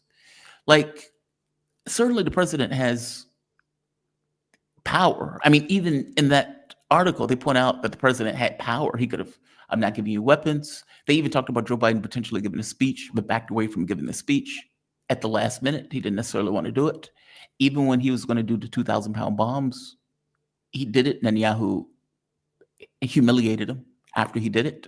And yet Joe Biden continued to assist all the way through. What are the strings and entanglements in a presidency that causes a president to behave that way? Is it just his ideology, or is there something else going on that I'm unaware of? I think there are quite a few things going on with the Biden administration. And this article, probably at least 80% or better accurate, my guess, delineates some of them that are more venal, perfidious, and evil even. But that was Joe Biden. You've got a lot of things taking place here. You've got a president who at that time and throughout this period probably was looking at being reelected. And no one knew better than Joe Biden that the reason Bill Clinton beat George H.W. Bush earlier and pushed a really good president with a tremendously accomplished decision-making team out of the White House, including Colin Powell, including Jim Baker, including Ben Scrokoff, and a host of other really good decision makers, the best team we've had since World War II, other than perhaps Eisenhower's team. They pushed them out because of AIPAC, because of the Israel lobby. That's how Bill Clinton won. There were other factors too. Of course, there was the read my lips, no new taxes, and then Bush implemented new taxes. But that wasn't enough. And then there was the Texan who ran and took a little bit of the vote. That wasn't enough either. What really did it was Israel's anger at H.W. Bush being the last president of the United States to actually force them to do something. He forced them into the Oslo Accord negotiations post the first Iraq war because he had gained real, if you will, leverage with them during that war. I won't talk about that because a lot of that is still classified, but he gained some significant leverage on then Tel Aviv, and he used it, and they paid him back majorly. they got Bill Clinton elected, probably one of the worst presidents America's ever had, and certainly in the post-World War II era. He of the beginning of the expansion of NATO, he of the war in the Balkans, and so forth. We forget about all the crimes of Bill Clinton. They went well beyond Monica Lewinsky and the scandal that developed around her. So that's one reason. Biden knew he coveted a second term. He lusted for a second term. And he knew he would never get it if he brought the hammer down on Israel in any significant way. And then you've got to look at the team. As I just mentioned, the team of Scowcroft, Cheney, Bush, Powell. And Cheney was a different individual at that time. He had adult supervision. He had H.W. Bush on top of him and Colin Powell under him. So he couldn't get out of the lock they had on him. And Jim Baker had a lock on him too as Secretary of State, which is rare for a Secretary of State over a Secretary of Defense. But that was condoned by H.W. Bush. He knew how powerful Jim Baker was as a friend, a confidant, and as a diplomat. So we had a great team. Biden didn't have a great team. He had Blinken and Sullivan, both Israelites, both members of Israel. Tony Blinken was the Secretary of State for Israel for all intents and purposes. So you had a triumvirate of people who wanted everything Netanyahu wanted and more. Those two factors, wanting to get reelected and knowing AIPAC was essential to that, and the fact he had this team which was driving him, Blinken and Sullivan, and you could call some other people into that too, even Lloyd Austin at the Pentagon, who was very, very favorable towards Israel. You can't escape that. You can't escape yourself in the question of the political outlook for a second term. And Biden, we saw how hard it was to get Biden to step down. And part of the reason was this lust for a second term. You don't understand how that impacts presidents. They truly feel like, even though their second terms historically are far worse than their first terms, they get much less accomplished in the second term than the first term. They feel like they're not truly complete until they have 8 years. They feel like they've been rejected by the American people if they don't have 8 years. Even H.W. Bush sort of felt a little of that, and certainly Jimmy Carter did. So one-term presidents go away sulking majorly. And that just tells you what it's like. You want that second term. You don't care if it's going to be ineffectual. You want that second term. That's a blessing on your first term if you get a second term. So it's a powerful motivation to do things that aren't necessarily good for the country. Wow, that article is damning. Yes, because he continuously goes out to the public. I'm doing everything I can. I'm trying my best. I'm working tirelessly in order to ensure they get food, they get resources, and even lying about the State Department. Like, you had people who quit because Joe Biden was trying to silence them from putting out documentation. Well, he was breaking the law. They knew it. They knew he was breaking the law. Josh Paul left for the same reason, you may recall. They knew he was breaking the law, but they've got home mortgages, they've got children, they got families, and they can't be all that courageous. But a few of them were, and they refused to go on breaking the law. Biden was breaking the United States domestic law when he sent these weapons to Israel. And Congress knew it, and Congress is in the hands of AIPAC too, the Jewish lobby. So they went right along with it. This is a crime of dual parts of the government, a crime of the legislature and a crime of the executive. How did they get this level of clout?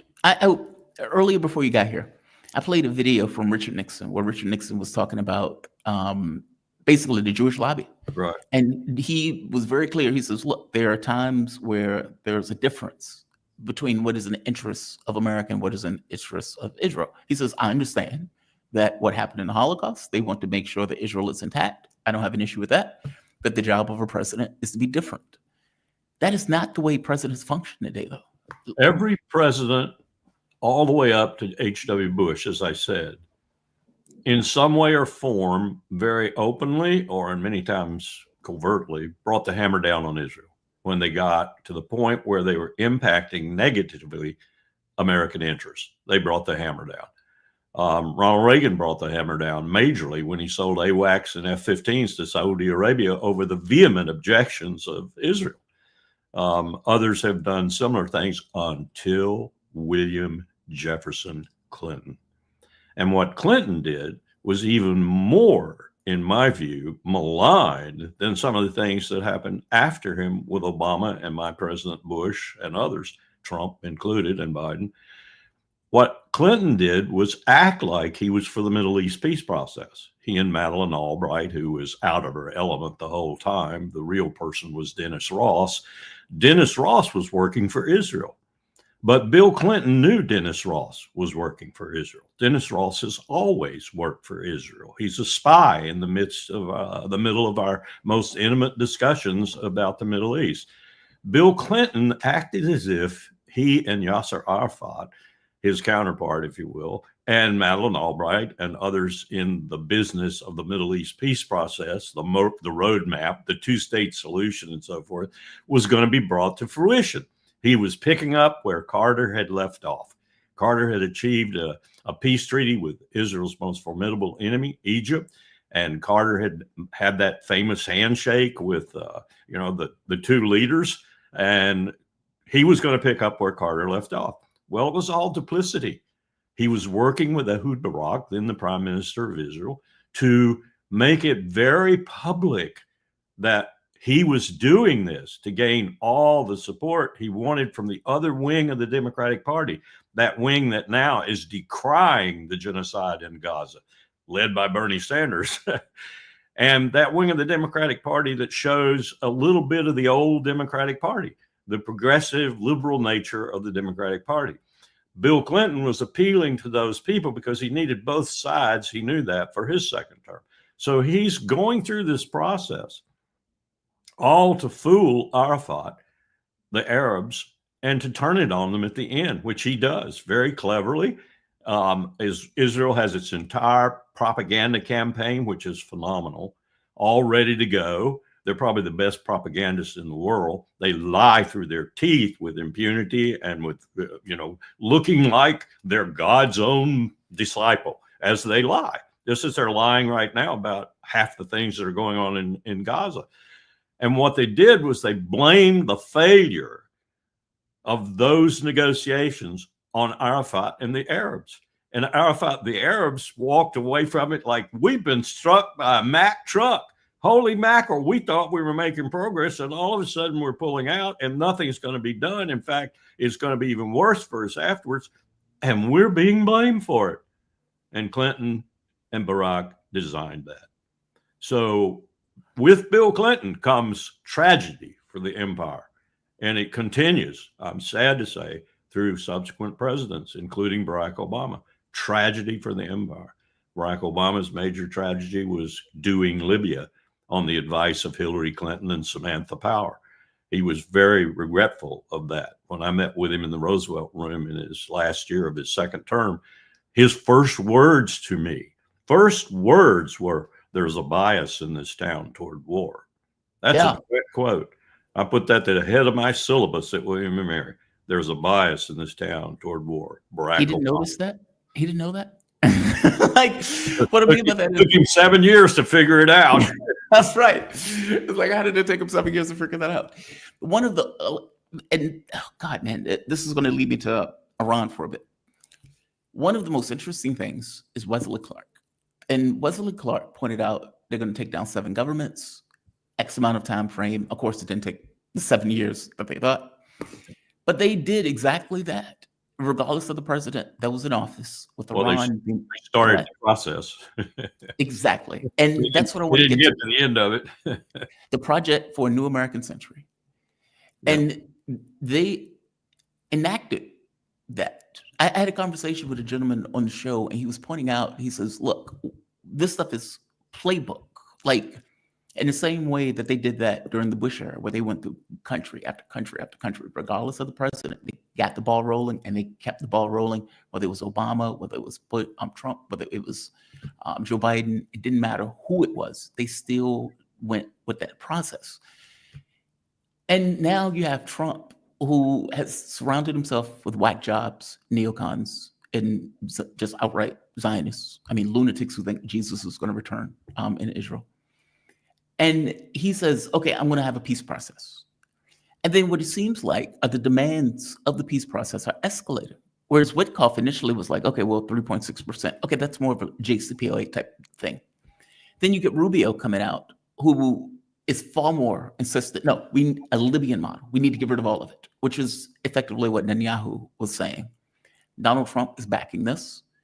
They sent some Bush era people to go, and also, especially for the technical team, Michael Anton, if I remember his name correctly. And they know that this is a red line for Iran.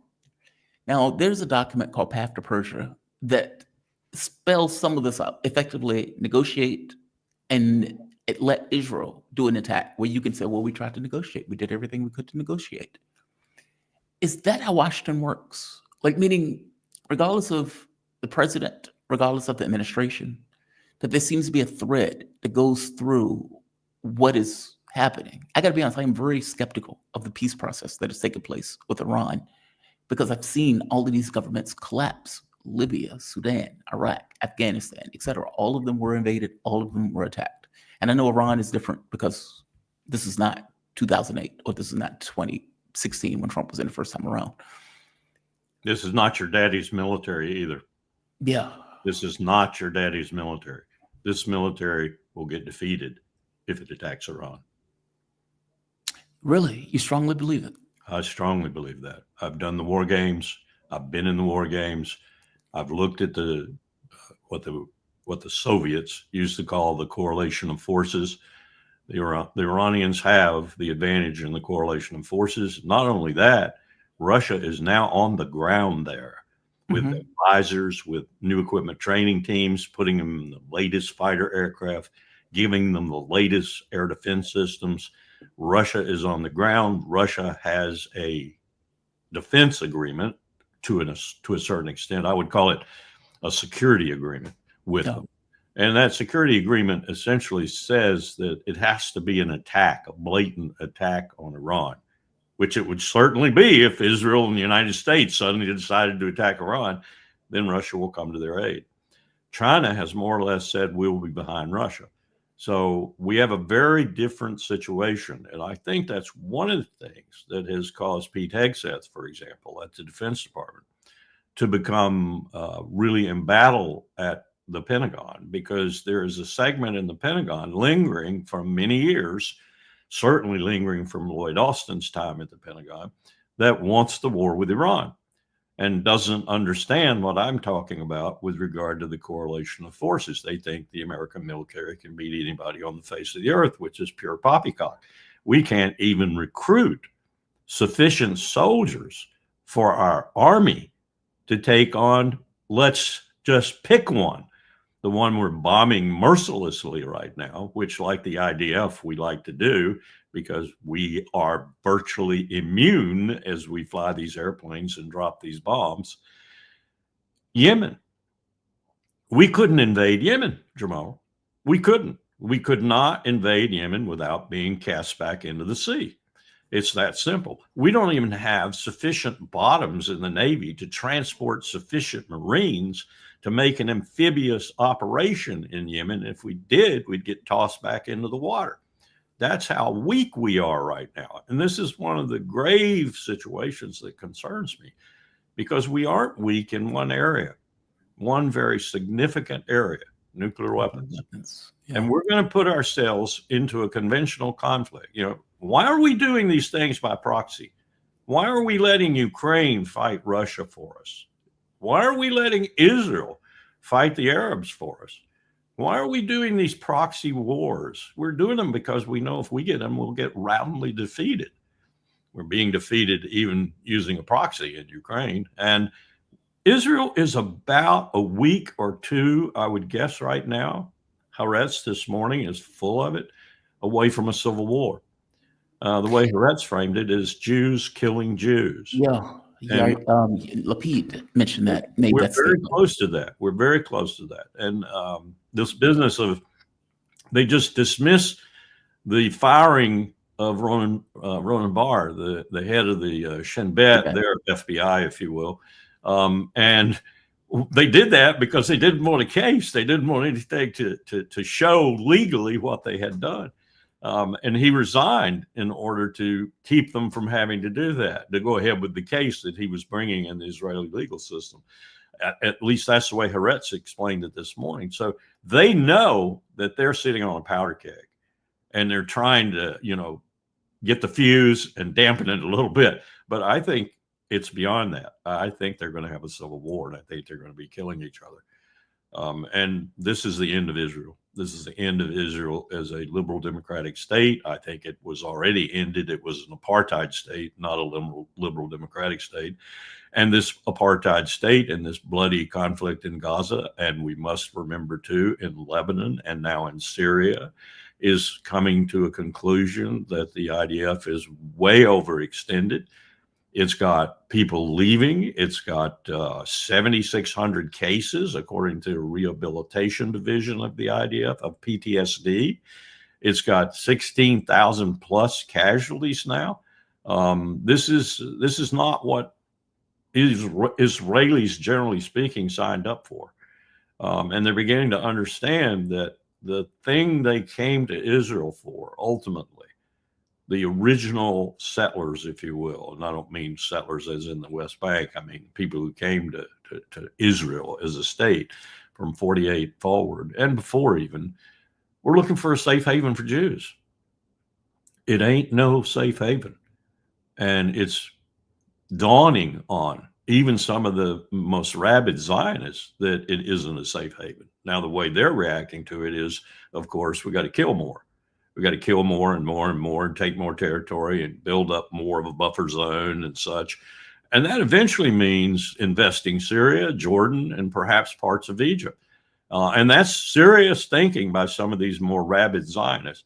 But what they're doing is coming into contact with the element of Israelis that still has some sense and still wants a safe haven and realizes that their pursuit of this greater Israel dream means perpetual war forever and ever and a day.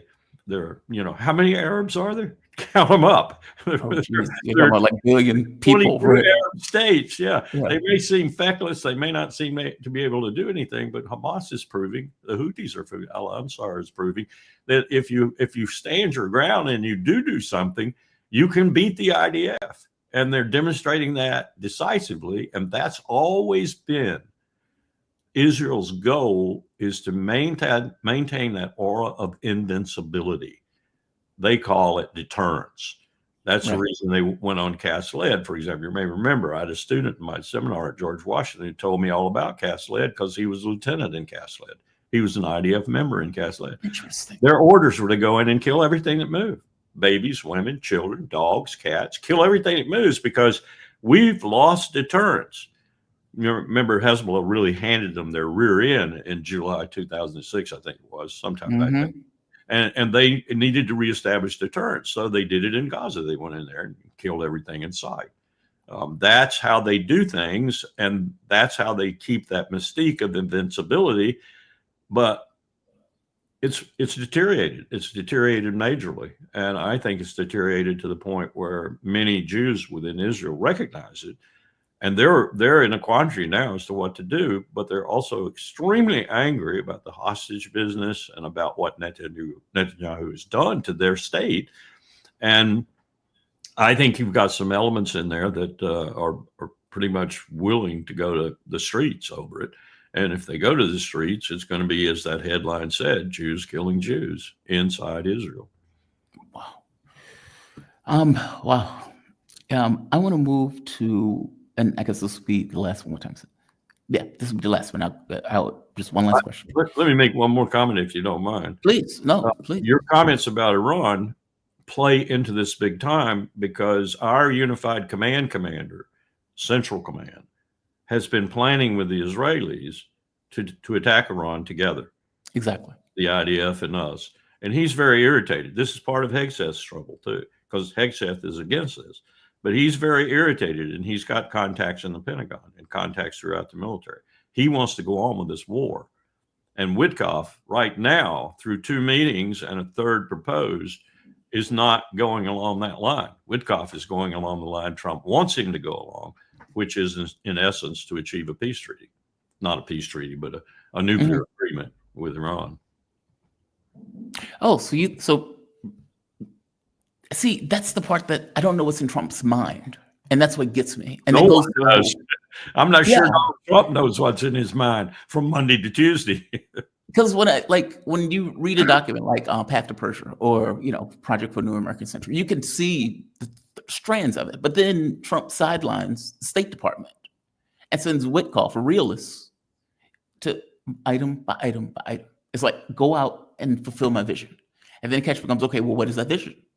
Now, when Witkoff comes back and talks to the media and he sounds like the foreign minister from Iran, I'm like, okay, sounds like he's trying to get a deal. Sounds like Trump has given him a certain amount of flexibility to get something where they can say, all right, we're done. We signed this. There doesn't need to be a war. Everything is good. By the same token, Trump boxes himself in language-wise when he says, we're going to go to war. We're going to go to war. We're going to bomb them. We're going to bomb them. If they don't sign a deal, we're going to bomb them. Okay, that makes me think that the fix is in, especially when the terms of it escalate to something that is a red line, and Iran can't sign. That's what leaves me in this quandary of, okay, well, where is he on this? What is he trying to accomplish? Is he with the people of policy, where Rubio's now piping up? He's louder now in the room. The technical team is now saying we need the Libyan option. Or is Witkoff, lead negotiator, still the guy who has some level of flexibility to say, okay, we can come to terms. We can get a deal in this process. I don't know which one it is.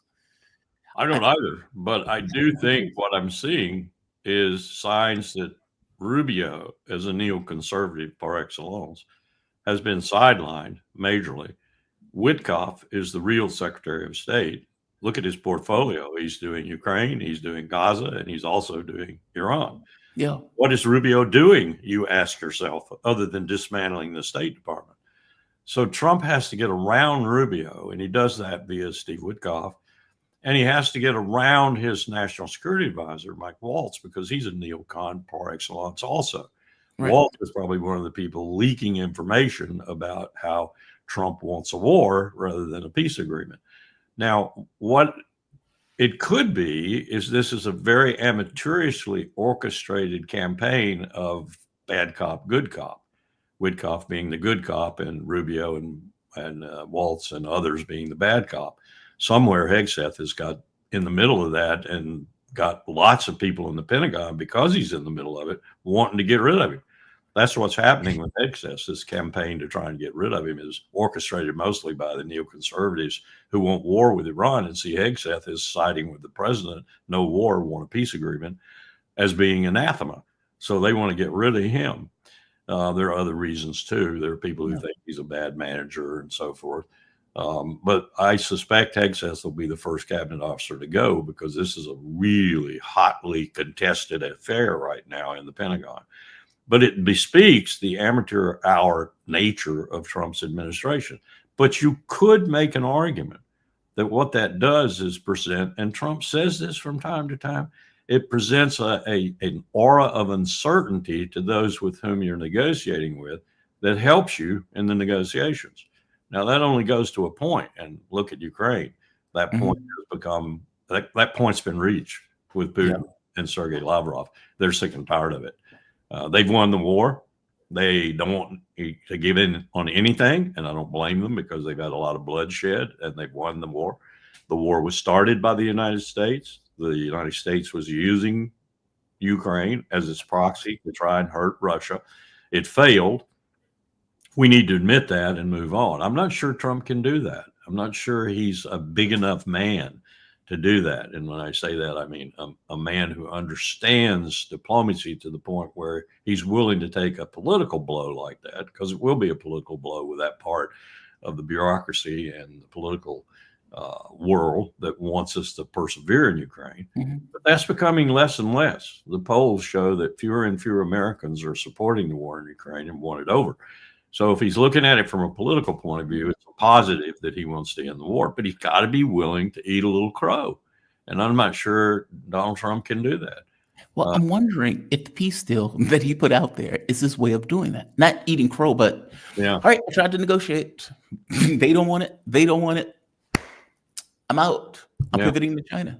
And if you turn it over to the Europeans, it will be one colossal mess, because you've got leaders in Europe right now, particularly Merz in Germany, Starmer in England, and Macron in France, who on any given day are crazy, and particularly crazy with regard to Ukraine, and are not supported by their people. Their Right. political systems are so broken, particularly in Germany, that they cannot elect a leader who has the support of a majority of the people. That's how broken their political systems are. But that's going to come to fruition here pretty soon. I wouldn't even put it past the Germans to make it extremely difficult for Merz to rule, to govern. And maybe his government, if it even becomes a government, I understand he hasn't even put the coalition together to the point where it is a government yet. But if it does, it will be short-lived probably, because they do not represent the German people. The majority of the German people want nothing to do with Ukraine. Yeah. They particularly are angry over the decision, apparently, to send Taurus missiles to Ukraine, a very destabilizing missile, because it does some things that the ATACMS and other similar missiles don't do. It escalates the war. And Putin has made it very clear, if Tauruses are shot at Russia, he's going to do what he did with the NATO people in the recent strike, where he killed a whole bunch of people who were in Ukraine conspiring against Russia, including probably some Americans. Yeah. So it's a very convoluted situation right now, and Trump just does not do those situations very well. He wants it cut and dry, over with, and him to seem somewhat like he got a deal. I'm not sure that's possible, but we do need to get this stopped, and he needs to empower Witkoff to do what he needs to do to get it stopped. I don't know if an American president can accept the things that Russia is asking for. Like, well, they're not asking for anything they haven't gained with blood. Agreed. They've gained it all with blood. But they're also asking for recognition, meaning they want an unconditional surrender from Ukraine. And Zelensky seems to be completely delusional or completely incapable of accepting a deal. I suspect he's afraid for his life. You've had military commanders effectively threaten his life that if he signs anything, that would be, the end of him. Well, there's two elements he needs to be fearful of. There's the element that, as you indicate, doesn't want him to back down. And then there's the element which is growing every day that wants him to back down.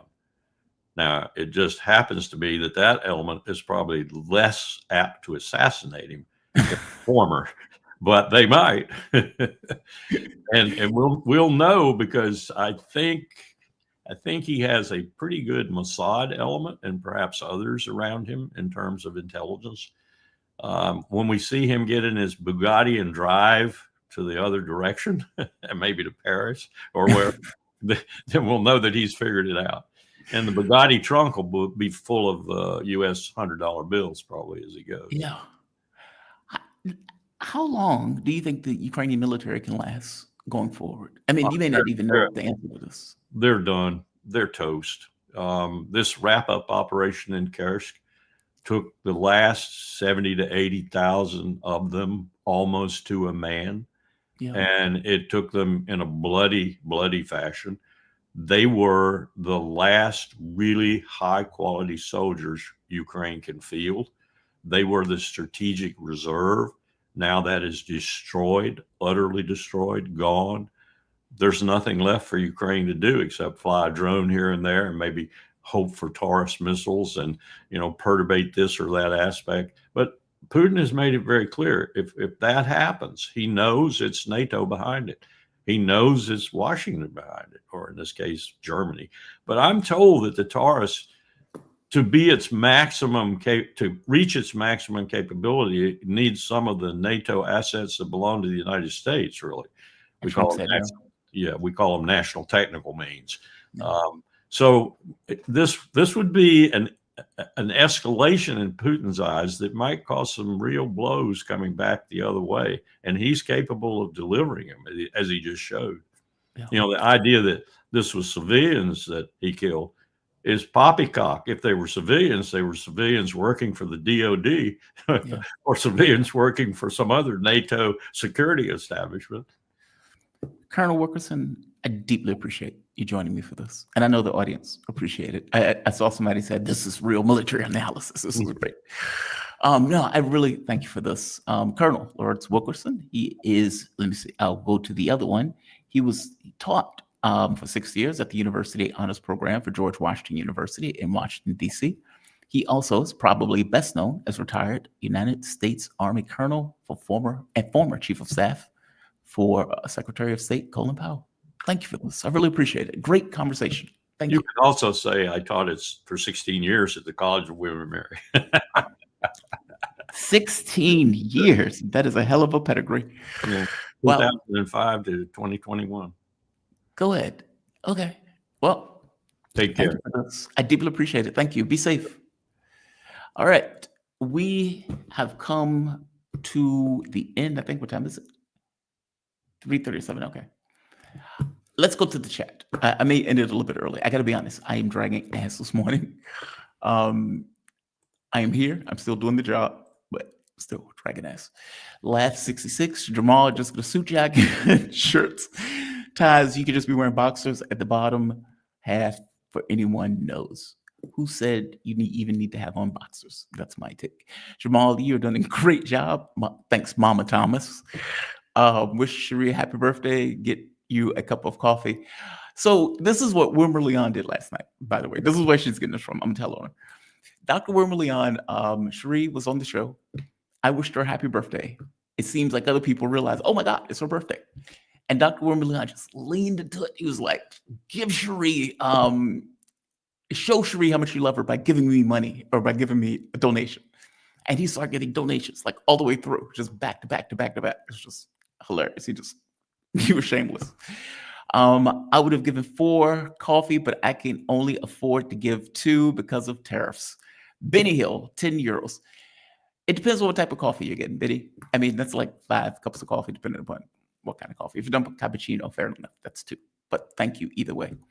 Dorleen Deckett. Now, this is elite military analysis from Wilkerson. The man is fantastic. He knows the stuff, right? He said they war gamed it out. That is amazing. That is amazing. I have heard Hegseth make the point that if the United States attacked China, that China would sink one of the carriers within 20 minutes.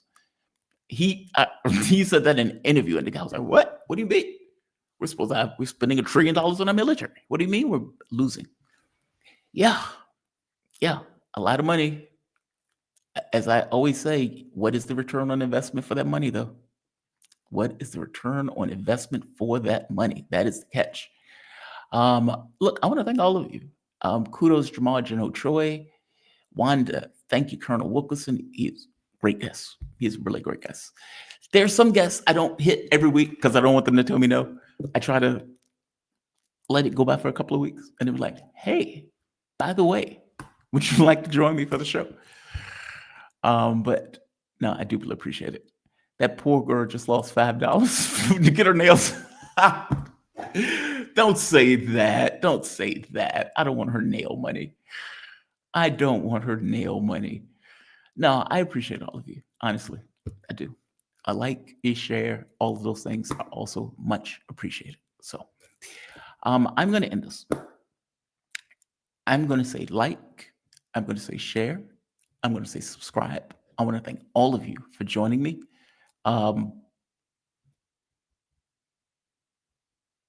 Yeah, I want to thank all of you for joining me. And I will see you guys bright and early. China is almost, well, because they build the military for defense. That's the difference, right? Like we build our military to attack. That's why we spend that much money. China builds it to defend. We need to defend our island. We need to defend our continent. That's what we need to do.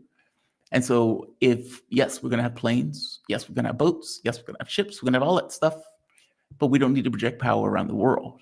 Now, that could be a weakness, by the way. If this goes to, what is his name? Brian's idea. This notion that China can't project power around the world. And so if you can, and you can go to certain choke points, then you can prevent or go after their ability to ship goods and products around the world. because you don't have the ability to project power. Now the catch becomes, okay, how long does it take China to build ships? How long would it take them to get to the point where they can actually do that? And can you do that if other countries don't necessarily fall in line with you doing that? I mean, after all, you're taking goods, you're taking stuff from other countries. So I don't know. It's interesting. It's just super interesting. Natalie Williams, get some rest tomorrow. I actually have to cut videos. I have more work to do. The channel doesn't do itself. I have to do all of it. I want to thank all of you. I deeply appreciate all of you. Brian Berletic, thank you. Thank you. For the life of me, I could not, the name was like, I could get the B, I couldn't figure out the rest of it. But no, shout out to all of you. I really appreciate it. You guys have a fantastic rest of your evening or rest of your day. It depends on where you are.